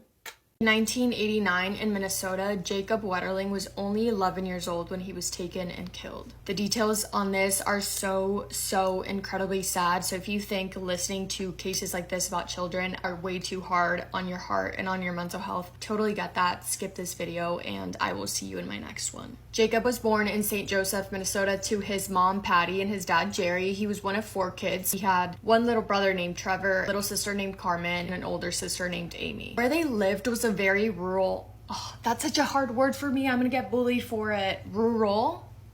The type of neighborhood where the houses are really far apart. Think a lot of cornfields and a lot of quiet, empty roads. When he was little, he was just a little gentleman. He was so cute. He was really into sports. His favorite thing was to watch football. October 22nd, 1989 was the most normal day. It was a Sunday. They were having a good day. That night, Jacob invited his best friend Aaron to sleep over. Aaron was 11 and Jacob was also 11 at this time. The parents had dinner plans that night, so around 5:30, they headed over to a friend's house. They weren't gonna be there that long, but it was around 25 minutes away, and the kids stayed back home. Jacob, his little brother Trevor, the friend Aaron, and the little sister Carmen were at home. Amy, the older sister, went to go stay at a friend's house. The boys are just hanging out. They decide they want to make it a movie night, and around a 15-minute bike ride down the road, there's a convenience store where you can rent out movies. They called the mom around 9 p.m. asking her if they could please ride their bikes down to the store, rent a movie, and then come back. The mom says, absolutely not. It's going to be getting dark soon. You cannot go to the convenience store. Kids say, let me just talk to dad. Let's ask dad. The dad ends up saying, yes, they can ride down to the convenience store as long as they carry a flashlight. It was going to be dark soon. It was around 9 p.m. So the parents were just concerned that maybe a car wasn't going to see them, which is why they wanted them to take a flashlight. Jacob, Trevor, and Aaron decide they're going to ride down to rent a movie, but they don't want Carmen to stay on her own. She was only 8 years old. So they asked their older neighbor, she's 14, to come over and just watch Carmen while they ride down to go rent the movie. They ride their bikes down to the convenience store. It's around 9:20. They've rented a movie and now they're on their way back. They've almost made it all the way back home, but they get stopped by a man that's wearing an all black outfit as well as a black mask. He approaches them and says, I have a gun. orders them to throw their bikes in a ditch, get in the ditch themselves, and lay on their stomachs. The man first asks Trevor how old he is. Trevor says he's 10. He tells him to stand up and run away as far and as fast as he can, and if he turns around, he's gonna shoot. He then tells Jacob and Aaron to stand up. He asks them how old they are. They both say that they're 11. He talks to only Aaron now and says, run away as fast as you can. If you turn around, I will. Aaron, the best friend, does what he says. He runs as fast as he can to go and catch up to Trevor. When Aaron reaches Trevor, they both look back together, and the man and Jacob are now gone. They were only around 2 to 3 minutes away from their house, so they run back to Carmen and the neighbor that's watching her, and they just start screaming, Jacob's gone, somebody took Jacob. 14-year-old neighbor runs to her house. She tells her dad, and they call 911. Neighbor's dad tells the operator what the kids are saying, and then he hands the phone to Trevor so that he can explain what he just saw. Little 10-year-old Trevor tells the operator that this man with a black outfit and a black mask came up to them. He said he was sort of big, had a raspy voice, it kind of seemed like he had a cold, and he had a weapon. The neighbor's dad also calls Jerry and Patty straight away, tells them what's going on, tells them to come home immediately. The police get to the Wetterling household, and at first the officers don't know if the kids are saying the truth. They think that maybe something else happened with Jacob and that Aaron and Trevor are covering for him. Over an hour has passed now since Jacob was taken. It's now 10:45 p.m. and that's when they start actually searching. Now the cops are taking it seriously. They have everyone looking. There's firefighters, volunteers, police, helicopters, the whole thing. The only pieces of evidence that they can find are footprints and tire marks. Next day, October 23rd, the search is just getting bigger. It's expanding. The FBI is involved. There's media coverage all over it. Family, friends, and neighbors are doing anything they can to try and support. At first, they were operating the investigation under the assumption that Jacob was taken in a vehicle. For years, they had no answers. They were receiving thousands upon thousands of tips, trying to follow up on every single one, questioning people, coming up with sketches, trying to find answers, and they just couldn't. All these years, the family left on a light for Jacob in the hopes that he would one day come home. Jumping to 2002, a man named John Sanner is elected new county sheriff, and he vows to give every ounce of effort that he has to find Jacob. In 2003, a man named Kevin comes forward to authorities. He tells them that shortly after Jacob's disappearance, him and his girlfriend drove his car through the crime scene just out of curiosity after hearing the reports about the search. With that information, authorities now know that the tire marks found on the crime scene were his. So now John and his team changed their focus to suspects that may have taken Jacob on foot. That is how they come to the conclusion of suspecting Dan. In 2004, Dan becomes a person of interest. He lived around the Wetterling family at the end of the road where Jacob was taken. Authorities' sole focus is now only on Dan and on trying to get him to prove that he did it. They were kind of begging for a confession out of him. This guy, Dan, wanted to help them so bad. He was so willing to give them any information that he knew, but he didn't know much because he didn't do it. I think it was one of those things where they were getting so desperate and felt the pressure from the public to find answers that they just thought he could have done it, and then they blamed him for it. By the way, during this time, which ended up being years, I think almost 15 years, Dan was getting bashed by the public, him and his parents both, because he lived with his parents. They couldn't find anything solid. That ended up leading nowhere. 5 years later, 2015, introducing Danny James, I think you pronounce his name Heinrich, to the story. Horrible man. Danny is publicly named as a person of interest. Danny was questioned back in 1989 when Jacob first went missing, but nothing ever came from that. His name got brought up again in connection to a similar abduction case. In 1989, so the same year as Jacob, a 12-year-old boy named Jared was abducted near the same area where Jacob was taken from. Jared was approached by a man, taken in his car, SA'd by the man. Eventually, the man let him go in a field, telling him to run as fast as he could and to not look back or he would Sound familiar? Jared's story is so sickening and terrifying and so similar to Jacob's. Jared, by the way, in case I didn't make it clear, he was able to escape and is now living his adult life, thank God. All these years later though, more than 26 years after Jacob and Jared's abductions, Danny's DNA was a match to DNA that was found in Jared's case. So he was connected to that case, and because it was so similar to Jacob's, that's how those two stories come together. However, by the time they figured out that the DNA was a match, the statute of limitations had expired for Jared's case, so Danny could not be charged for that. Statute of limitations is a law that sets a maximum amount of time after an event has happened for legal proceedings to take place. If we have lawyers or law students, can you please explain to me why that is the thing? It feels like a time limit, like you better figure it out, and if not, then it'll expire, which But now they have that information. They know that Danny was responsible for Jared's abduction. Jared's abduction is very similar to Jacob's. Could Danny be responsible for Jacob's as well? July 28th, 2015, they finally get a search warrant to search the house that Danny was living in. Some of the things they find, disgusting by the way, silver handcuffs, duct tape, bins with little boys' athletic wear, and so much child porn. Let me be clear when I say a lot. 19 binders full of inappropriate pictures of children. With those findings, Danny is officially charged with 25 counts of possession and receipt of child porn. Think of the most disgusting, disturbing, upsetting, horrific word that you have ever used to describe anything. That is what would describe the plea deal that Danny's lawyer presented. The plea deal is, if Danny confesses to abducting and killing Jacob Wetterling, shows the police where his remains are, he will not get charged for it at all. He will only walk away with one charge of child porn. That carries a max sentence of 17 to 20 years. Baffling, crazy, disgusting.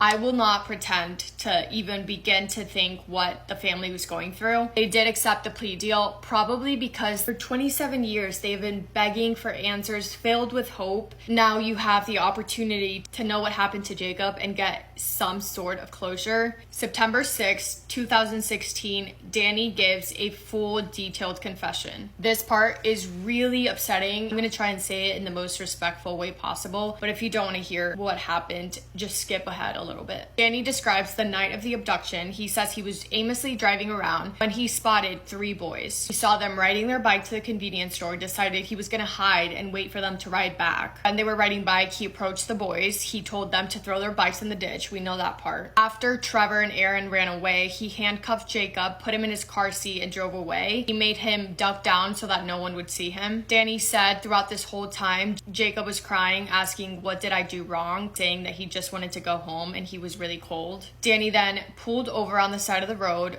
forced Jacob to undress, S.A. Jacob. Jacob was crying this whole entire time. He then told him to get dressed again. He saw a police car drive by, which is what caused him to panic. He pulled out the gun, told Jacob to turn around, and shot him. You can't even imagine how terrified this little boy must have been. When he went to him, jammed. So Jacob heard him trying to kill him, didn't work, and then he reloaded the gun and then shot him. He left his body there, went home, came back with a shovel to hide his body. The shovel wasn't working, so he snuck into a construction site nearby, stole some sort of machinery to dig up the ground, did that, put Jacob's body in the ground, returned the machinery to the construction site, and then went home like the monster that he is. Danny says that he was able to avoid police that night because he had a police scanner. He also said that he came back to his body a year later and he noticed that Jacob's jacket was sticking up, which was a bright red jacket, was sticking up this whole time. So he moved his body to a different area. He ends up showing and taking the investigators to where Jacob's body was, and it was around 30 miles from his house, Jacob's house. During that hearing, he also confessed to kidnapping and S.A.ing Jared earlier that year. Once it was released to the media that Jacob's body had been found, his mom, Patty's statement was, quote, "All I can confirm is that Jacob has been found and our hearts are broken. I am not responding to any media yet as I have no words." That just gave me so many goosebumps. To conclude really quickly, Danny's plea deal was that if he confessed and showed where the body was, he would not get charged for that. The only charge that he was able to get sentenced for was the child porn. In sentencing, the judge said, "We won't pretend that this crime and sentence is about child. It is about changing the lives of so many children and parents who prayed for Jacob's return and also feared you coming out of the dark." Every child knows the story of Jacob Wetterling. You stole the innocence of children in small towns in the cities of Minnesota and beyond. He's currently serving his 20-year sentence, but the judge does not think that he will get out. The judge also said, "This crime is so heinous, so brutal, and awful that it is unlikely society will ever let you go free." There are no words. This was a hard one. So I will be in the comments. Thank you guys so much for taking the time to listen to Jacob's case. Let me know what your thoughts are. And I love you all so much.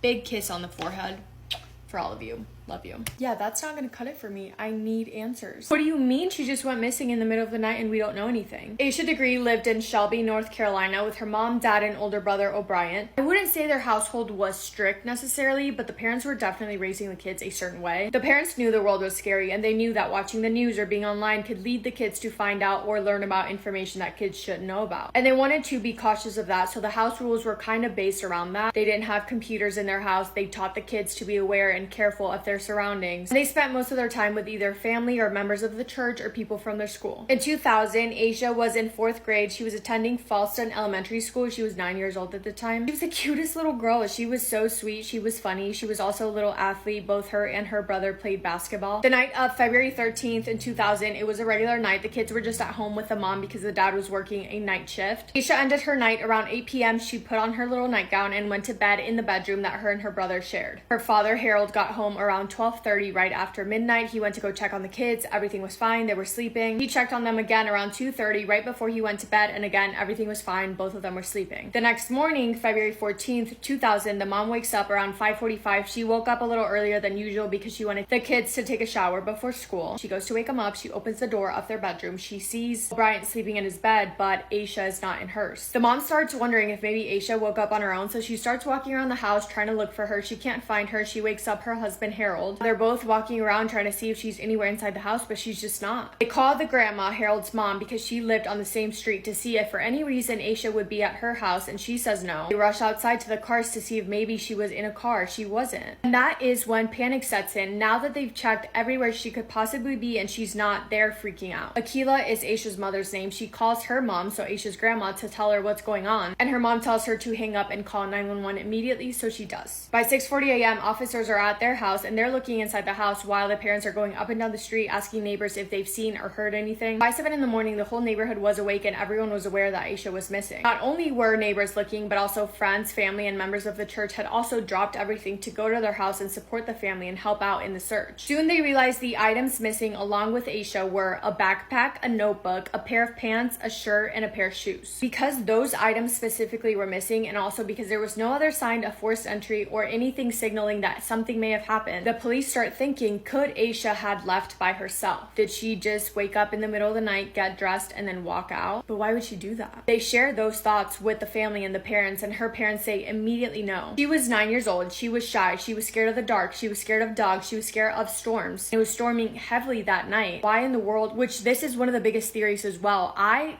don't know. Why in the world would a little girl that was scared of everything walk out in the middle of the night and just leave, never to come back home? My thoughts are that she wouldn't. By that night, the same day that she disappeared, this was all over the news along with a picture of Aisha, obviously asking if anyone had any information to please come forward. 2 witnesses come forward. Both were drivers, which again, Aisha was seen by her father at 2:30 in the morning. Her mom went to go wake her up around 5:45 to 6 in the morning, and she wasn't there, so whatever happened within that time frame. The drivers call in, they say that in the early hours of the morning, they saw a little girl that matched Aisha's description walking alongside Highway 18. After that, 2 other people that were on the road as well called in too and said that they had seen her walking along the highway between 3:30 and 4:45, which... Guys, if you see a little girl, or anyone for that matter, that looks like they need help, a little girl walking down the side of the highway in the middle of the night, call the police. One of them did say they were worried about her. He said he rolled down the window to ask the little girl if she was okay, and as soon as he did that, the little girl got really spooked, was absolutely terrified, and just ran into some woods nearby. 3 days into her disappearance, the police are looking into a shed that was kind of off the highway, and in that shed, they found a green marker, a pencil, and a Mickey Mouse bow. In the surrounding area, they also found candy wrappers. But that is literally it. That was the only information that was found, the only evidence, the only things that could give us an idea of what may have happened, but still, that's nothing to really go off. And because of that, because they didn't have anything else to go off, a week later, the search was called off. The case was still open, but the search was called off, which is the craziest thing, right? Because on one hand, it's like, never give up, keep on looking, do everything you possibly can to find this little girl. But I guess on the other side, you could argue if they have literally 0 things to go off of, 0 information, literally nothing at all, what do?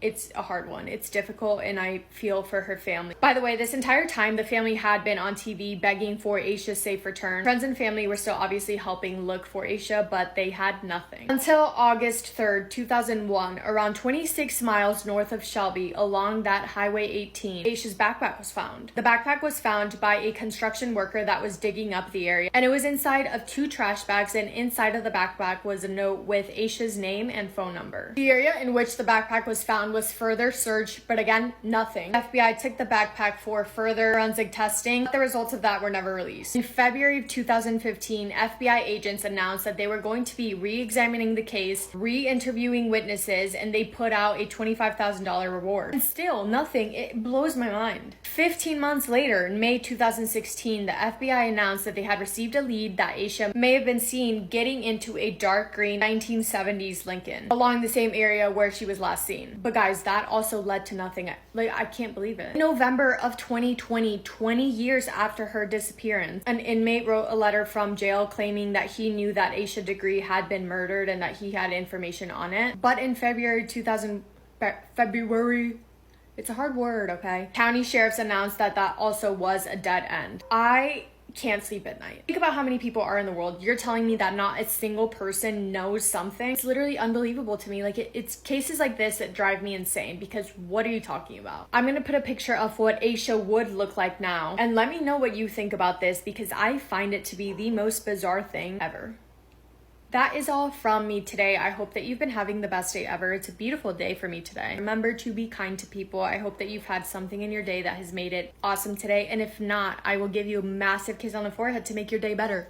Okay, thanks for watching. Love you. She was just going to the bus stop like she did every day. She was minding her own business, and then she's never seen again. And to add on to it, her killer won't tell the family where her body's at. The case I'm talking about today is the abduction and murder of Sierra Lamar. It was March 16th, 2012. It was a school day for Sierra, so she gets out of bed at 6 a.m. She gets ready, she posts a selfie on social media, and she leaves her house at 7:15. Sierra starts to walk down to her bus stop, and she never makes it. Sierra's mom, Marlene, texts her about some chores she needed to do when she got home, but Sierra never responds to these texts, and Marlene just brushes it off as she's busy at school. Around 3:45, Marlene gets off work. She calls Sierra to make sure everything was okay. Sierra doesn't answer. Marlene is understandably worried, and from everything that I've seen, she just assumed Sierra left with a friend and didn't tell her, but she was still worried. She calls Sierra's school, and she finds out that Sierra never made it to any of her classes that day, so the next thing Marlene does is she calls Sierra's dad, who was living in Fremont, California. Sierra had just moved a few months earlier to Morgan Hill, California with her mom. Her parents had gotten divorced, and Marlene thought that maybe Sierra had run off to go see her dad, but when she calls Sierra's dad, he hasn't seen her either. Sierra's mom decides to call some of her friends, and none of them have seen her. With no signs of Sierra, Marlene has to make that gut-wrenching call to the police and report Sierra missing. As you can expect, I see this in every single case, an officer comes to the house and explains to Sierra's parents that she has to be missing for a certain amount of hours, and she could have just run off with her friends. 24 hours goes by, and Sierra is finally logged as a missing person, and police start taking this more seriously. They start by questioning Sierra's friends. They ask, what do you think happened to Sierra? Do you think she ran away? One of the police interviews, Sierra's friends mentioned that her parents were a little bit strict. By strict, meaning they shut off her phone at night, and Sierra had talked about running away a few times. But everyone keeps coming back to the idea that if Sierra ran away, she surely would have contacted her friends and told them that she was running off. Police are looking into Sierra's last movements, and they find that she had plans that day to meet up with a friend and exchange homework and makeup, but she never met up with this friend. So because she had plans for that day, police are starting to take this more seriously, and it's becoming less likely that she would have run off. Sierra was also very active on social media, and her phone activity abruptly stopped when she went missing. This was very unlike her. Police find that her school bus has a camera on it, and when they go to look at the footage, they find that Sierra was nowhere in sight when this bus pulls up at 7:25 a.m. Sierra was the only one to really use this bus stop. It was kind of out in the middle of nowhere, and the fact that Sierra sends a text to her friend at around 7:15 a.m. when she leaves her house,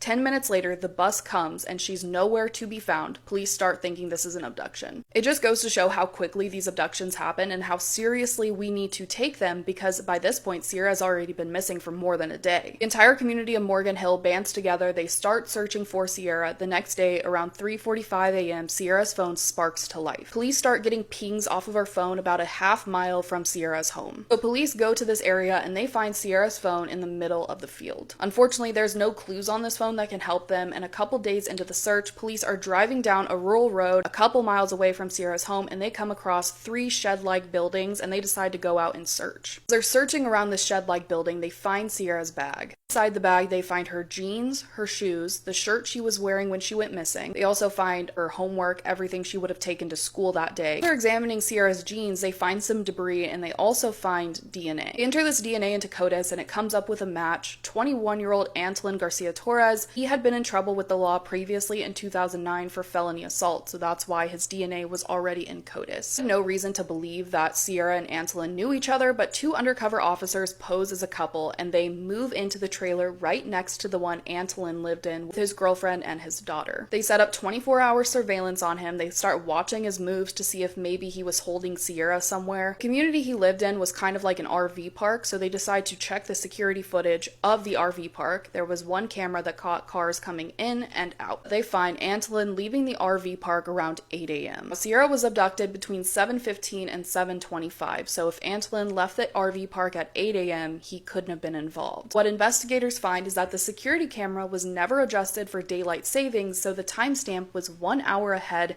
and although the footage says 8 a.m., he actually left at 7. Police go question Antolin at his trailer, and they ask him if he knows Sierra, and he says he doesn't. This still does not sit right with investigators, and so a few days later, they bring him in for formal questioning, and they seize his car. During questioning, he tells police he was going on a solo fishing trip, but there's no witnesses to confirm this, and so they ask him, is there any reason why your DNA would be in that area? He tells police this story that he's so embarrassed, but he likes to pleasure himself in his car. He usually uses a napkin to clean up, and he throws it out the window, so that's probably why his DNA would be found in the area. Sometimes these stories that people come up with actually blow my mind. You're gonna tell me that you threw a napkin out and somehow it landed inside the shed with her clothes?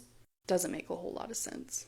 But anyways, while they're questioning Antolin, they do a background search and they find that he used to work at a Safeway grocery store in Morgan Hill. A couple years before Sierra went missing, there were 2 other unsolved attempted abductions in the shopping mall where the Safeway was located. In one of these abductions, the perpetrator attempted to use a taser, but he dropped it at the scene. Police ended up opening the battery compartment and they found a partial print on one of these batteries. At the time, they weren't able to identify this fingerprint, but because they had Antolin now, they decided to compare his fingerprints to the one found on the taser used in the previous abductions, and it was a match. So now they know Antolin had attempted to abduct at least 2 women. He was likely a serial predator, and he has clearly progressed over time. Now back to Sierra's case, investigators took a look at Antolin's car and they found Sierra's DNA in his car as well as a rope in his trunk. This rope had a single strand of hair, and when it was tested, it was identified as being Sierra's. With all of this DNA evidence, the timeline, and the fact that Antolin was allegedly a serial predator, they arrested him and charged him with kidnapping and the murder of Sierra Lamar. Now, unfortunately, to this day, Sierra's body has never been found. In May of 2017, a jury found Antolin guilty, and he was sentenced to life in prison without the possibility of parole. Her life was cut short by this monster, and he doesn't even have the decency to tell police or her family where her body is at. In fact, he continues to maintain his innocence despite all of the DNA evidence against him. Even his mother says that he is innocent. It actually makes my blood boil. Obviously, I know that killers do this because it's a form of control or they want to maintain their innocence, but it's still just infuriating for the family because they deserve closure. They deserve to be able to bring Sierra home. Let me know all of your guys' thoughts about this case in the comments. I always enjoy reading what you guys have to say.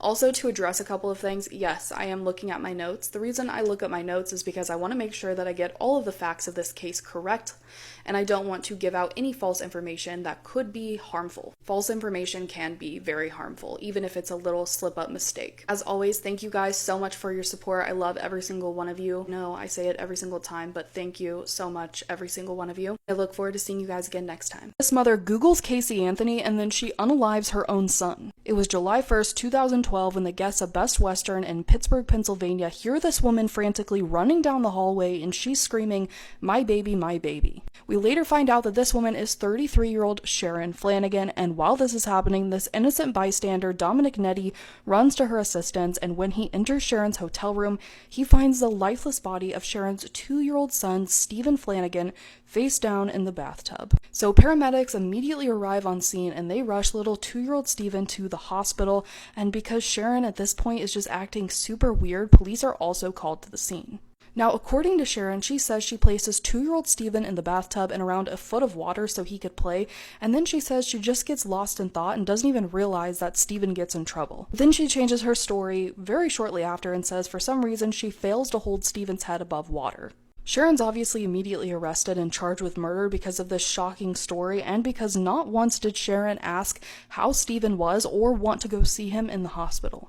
When Sharon's arrested, she's brought in again for questioning, and she changes her story yet again. She says that actually Steven was in the bathtub swimming and she was sitting on the closed toilet lid next to the bathtub, and all of a sudden Steven tries to climb the side of the bathtub and he just falls in and ends up face down. She said she went to go pick up Steven, she pulled on both of his arms, and at one point she pulls on his arm and his left leg, and somehow he's still stuck as if the bathtub was pulling him in. Now, I just want to say, 2-year-old Steven only weighs 32 pounds and could have easily been lifted out of the tub by Sharon, who weighed 150 pounds. Police obviously question her about this logic, and she says that because she has back problems, she actually ran out of the bathroom while Steven was drowning to get an ace bandage to help her aid in lifting Steven up.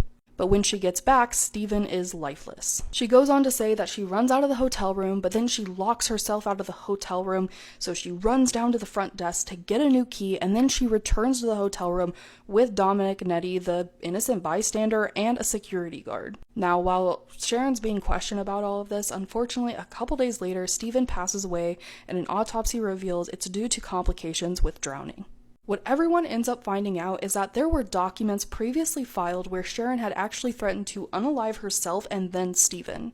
They also find out that at the time of the murder, Sharon and her husband were actually going through a divorce, and despite the fact that Sharon had actually threatened to unalive Steven in the past, a judge had allowed her to have partial custody and even travel with him. Steven's dad tells investigators that when Sharon threatens to unalive herself and then Steven, he tries to get her committed to a psychiatric hospital for the second time because apparently there was a first time, but after review, the psychiatric hospital decides there's nothing they can do and they just send her home. When Sharon was to stand trial for Steven, obviously she had to undergo some kind of psychological evaluation, and according to the 2 psychologists, she is diagnosed with borderline personality disorder, but nothing is saying that she isn't competent to stand trial, and so she is ordered to stand trial. Sharon's trial actually starts in September of 2013, and the prosecution argued that she had planned and committed the murder, but the defense argued that the drowning was accidental. It would actually be revealed during the trial that in the week leading up to Steven's murder, Sharon had researched items relating to drowning children on the internet and had Googled leading cause of toddler death as well as why is Casey Anthony so popular. If that's not enough damning evidence, then I have absolutely no idea what is. Now, they bring Sharon on the stand and she's able to testify in her own trial, and she says that the reason she lied about trying to save Steven is because she was afraid that she would lose custody of her son and that her husband apparently had been molesting Steven, but the prosecution lets everyone know that they investigated all of these claims and they're untrue. Sharon was eventually found guilty on all charges, and as the verdict was read aloud, Sharon shouted, "Please, I'll serve any sentence. I can't be abused in that prison," and the judge ordered her to actually leave the courtroom.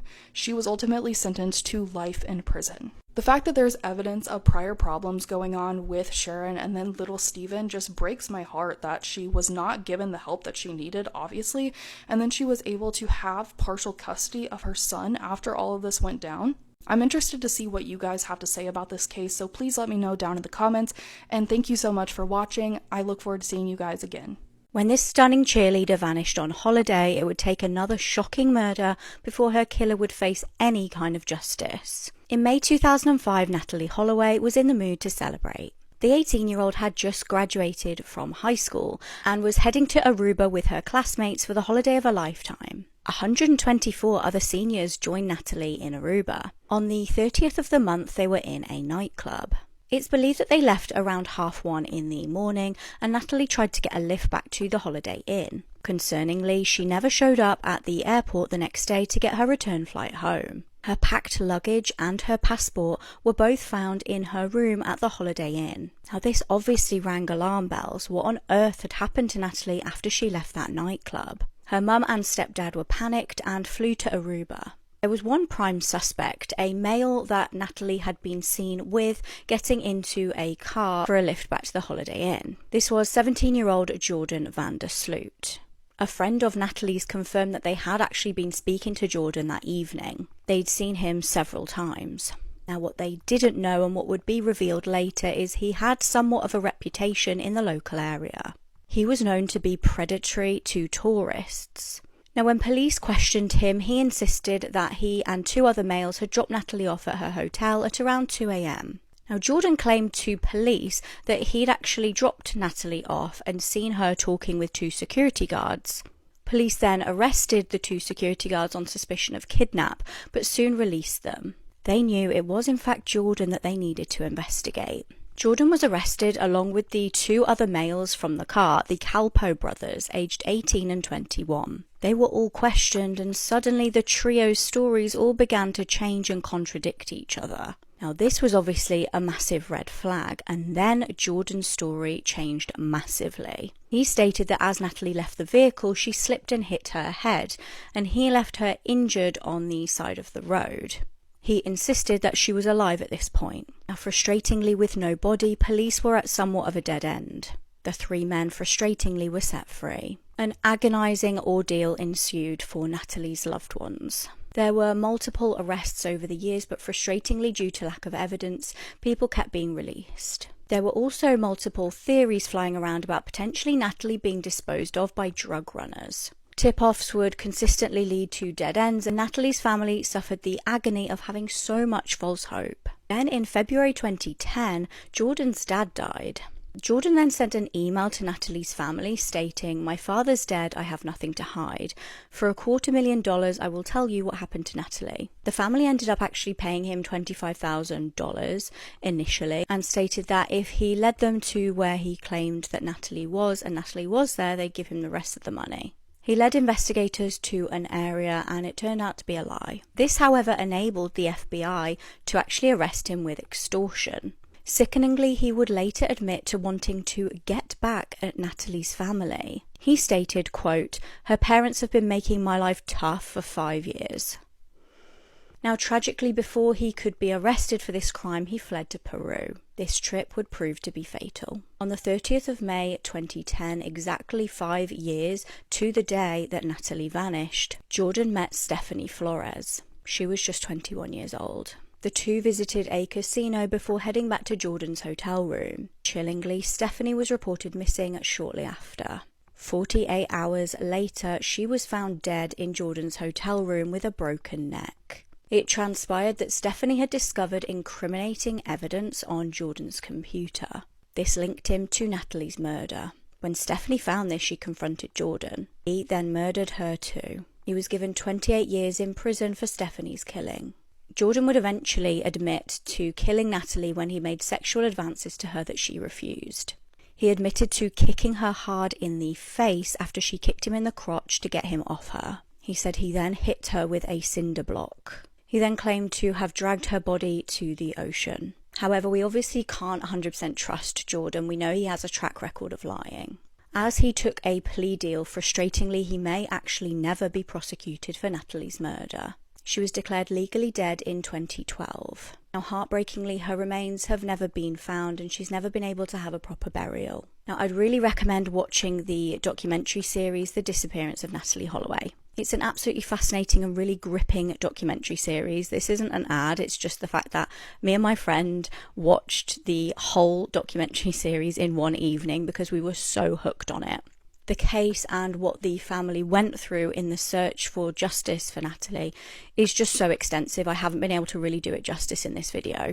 This is by far one of the scariest unsolved murders. Let's talk about it. This is Russell and Shirley Dermond. They were married for 64 years and went on to have 4 kids together. They were living in a nice house in a gated community on Lake Oconee in Putnam County, Georgia, and they were really enjoying their peaceful retired life. They were extremely loved by the community, but on May 6, 2014, their lives would tragically end. Russell and Shirley were last seen alive on May 1st running some errands in Eatonton, and they last spoke to their son later that same day on the phone. A few days later, later on May 3rd, the couple was supposed to attend a party with their neighbors for the 2014 Kentucky Derby, but they never showed up. 3 more days would pass with no word from the Dermans, and their neighbors became so worried that they went to their house to check on them. When they arrived, they found that the front door was unlocked, so they let themselves in. Everything inside the house seemed perfectly fine, but when the neighbor entered the garage, they found Russell's decapitated body lying in a pool of blood surrounded by towels. They obviously called 911 immediately because of the horrific scene, and when police arrived, they quickly realized that Shirley was missing. Police initially thought that Shirley had been kidnapped, so a massive search was launched. But sadly, 10 days later, Shirley's decomposed body was found floating in Lake Oconee by a couple of fishermen. She had initially been weighed down by 2 30-pound concrete blocks. According to the autopsy, Shirley died from 2 or 3 deep wounds to the head from a blunt object. Authorities initially believed that the murder stemmed from a robbery, but there were no signs of a break-in and nothing was taken from their home. Hundreds of tips and leads started pouring in, but to this day, the case remains unsolved. And the most horrifying part is that Russell's head has never been found. According to reports, gunshot residue was found on his collar, leading authorities to believe that he was decapitated after being shot in the head in order to stop police from finding the bullet. Over the years, people have speculated that the Dermans' deaths were related to their oldest son, Mark. Mark was killed in Atlanta in 2000 during a drug dispute, but police strongly believe that there is no connection. What makes this case so confusing is that there's still so many unanswered questions. Police still don't know whether or not the killer entered through the front gate of the community or if they had access to the back of the house by boat, but they do believe that multiple people were involved. Police also believe that the towels surrounding Russell's decapitated body were placed there to stop his blood from seeping out underneath the garage door. And as far as the concrete blocks tied to Shirley's body, investigators said that a professional would know that that wouldn't work. So the question remains on who would do this and why. According to police, new DNA evidence and cell phone data was discovered last year that they are hoping will lead to the people responsible, but they don't know if it's enough DNA evidence to be run through CODIS or if it even belongs to the killer. At this point, it could still just belong to Russell and Shirley. Investigators are using new technology to analyze the recent cell phone data found that wasn't existent in 2014, so they remain hopeful. But it's now been 10 years, and whoever killed Russell and Shirley and took his head is still out there.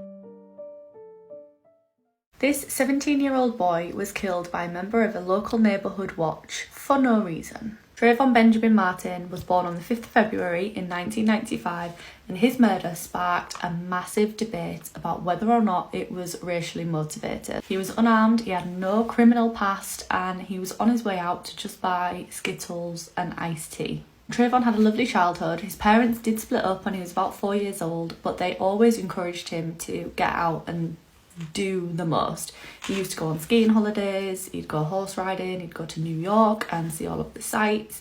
He was good at school, he liked maths, and he was interested in aviation, potentially wanting to be a pilot when he was older. However, he did have the odd bit of trouble with school, as teenagers tend to do. He'd get suspended every now and again, and in February 2012 he was on his 3rd suspension, and he spent that break away from school with his dad. His dad had a new partner and she lived in a gated community. This area had had quite a lot of robberies and burglaries recently, so because they were all worried about that, the neighbourhood had ended up setting up like a little neighbourhood watch, and they chose a guy called George Zimmerman to be the coordinator. He was licensed to carry a firearm, so he used to just kind of drive around in his car, check up on the area on a night and just make sure everything was okay. One night he's driving around when he spots a suspicious guy and he rings the police.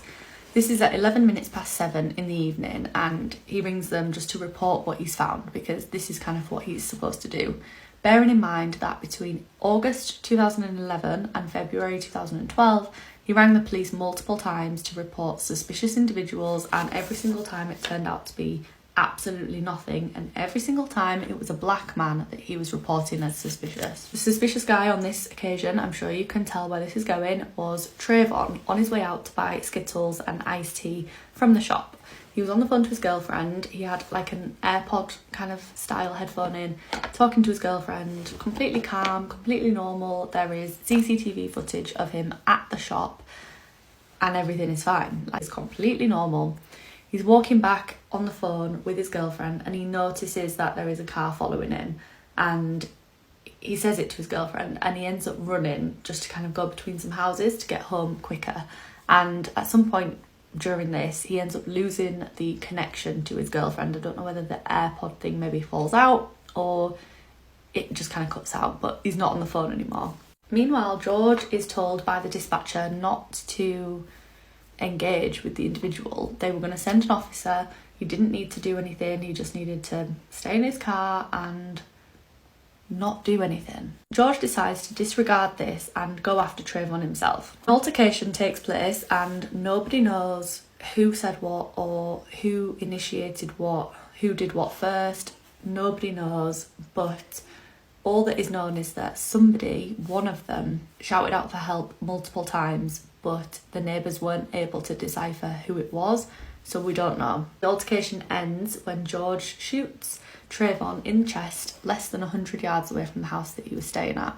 The police arrive at 17 minutes past 7. That is just 6 minutes after his initial phone call. They get there 6 minutes later. Trayvon is on the floor. George is also on the floor and he's got some wounds to his head and his hands. He basically says it was self-defense and so there are no charges filed against him. Trayvon's family obviously find out about this and they are outraged because how on earth could he just walk away from that with like no further questions? They set up a petition and it ends up getting millions of signatures basically calling for George to be arrested. Even Obama puts out a statement to say that if he had a son he would look like Trayvon, so why is it okay for a man to shoot him and just not have any repercussions? Even if it is self-defense, like there would be more questioning involved. Petition did work and he ended up being arrested and charged with second-degree murder in April. The trial began the following year in 2013. The jury was made up of 6 women and they took a total of 16 hours and 20 minutes to decide that George shooting Trayvon could have been justified because he feared harm or death. So that was it. He was found not guilty. I read online that apparently racial profiling or even mentioning racial profiling was banned from the courtroom. So for some reason it was decided beforehand that they couldn't even question whether or not it was racially motivated, and I do not understand why that is the case. If anybody understands that, please let me know, because I cannot for the life of me fathom why they would not want that to be mentioned, because clearly that could have been and is very likely to have been the factor in why it ended up happening. A couple of things that I did find online showed that obviously George had injuries too, so fair enough, there was a bit of a fight. I'm sure there would have been if George was coming at him with a firearm. Trayvon is not just gonna let that happen. I don't think anybody would. A witness from a nearby property said that they thought they saw George on the ground with Trayvon over him. And forensic pathologists have confirmed that the trajectory of the bullet is consistent with George being on the ground and Trayvon being over the top of him. So that was kind of what was presented to the jury in terms of it being self-defense. However, I think that it's quite clear that the majority of the world is in agreement that this was a racially motivated attack, and had Trayvon not been a black man, he would not have been in the position that he was in, and George would not have felt the need to report him as suspicious and chase him down at all. I don't understand why it wasn't allowed to be mentioned in court. That is going to be something that I am never going to understand. It really bothers me that he didn't get any justice for his death at all.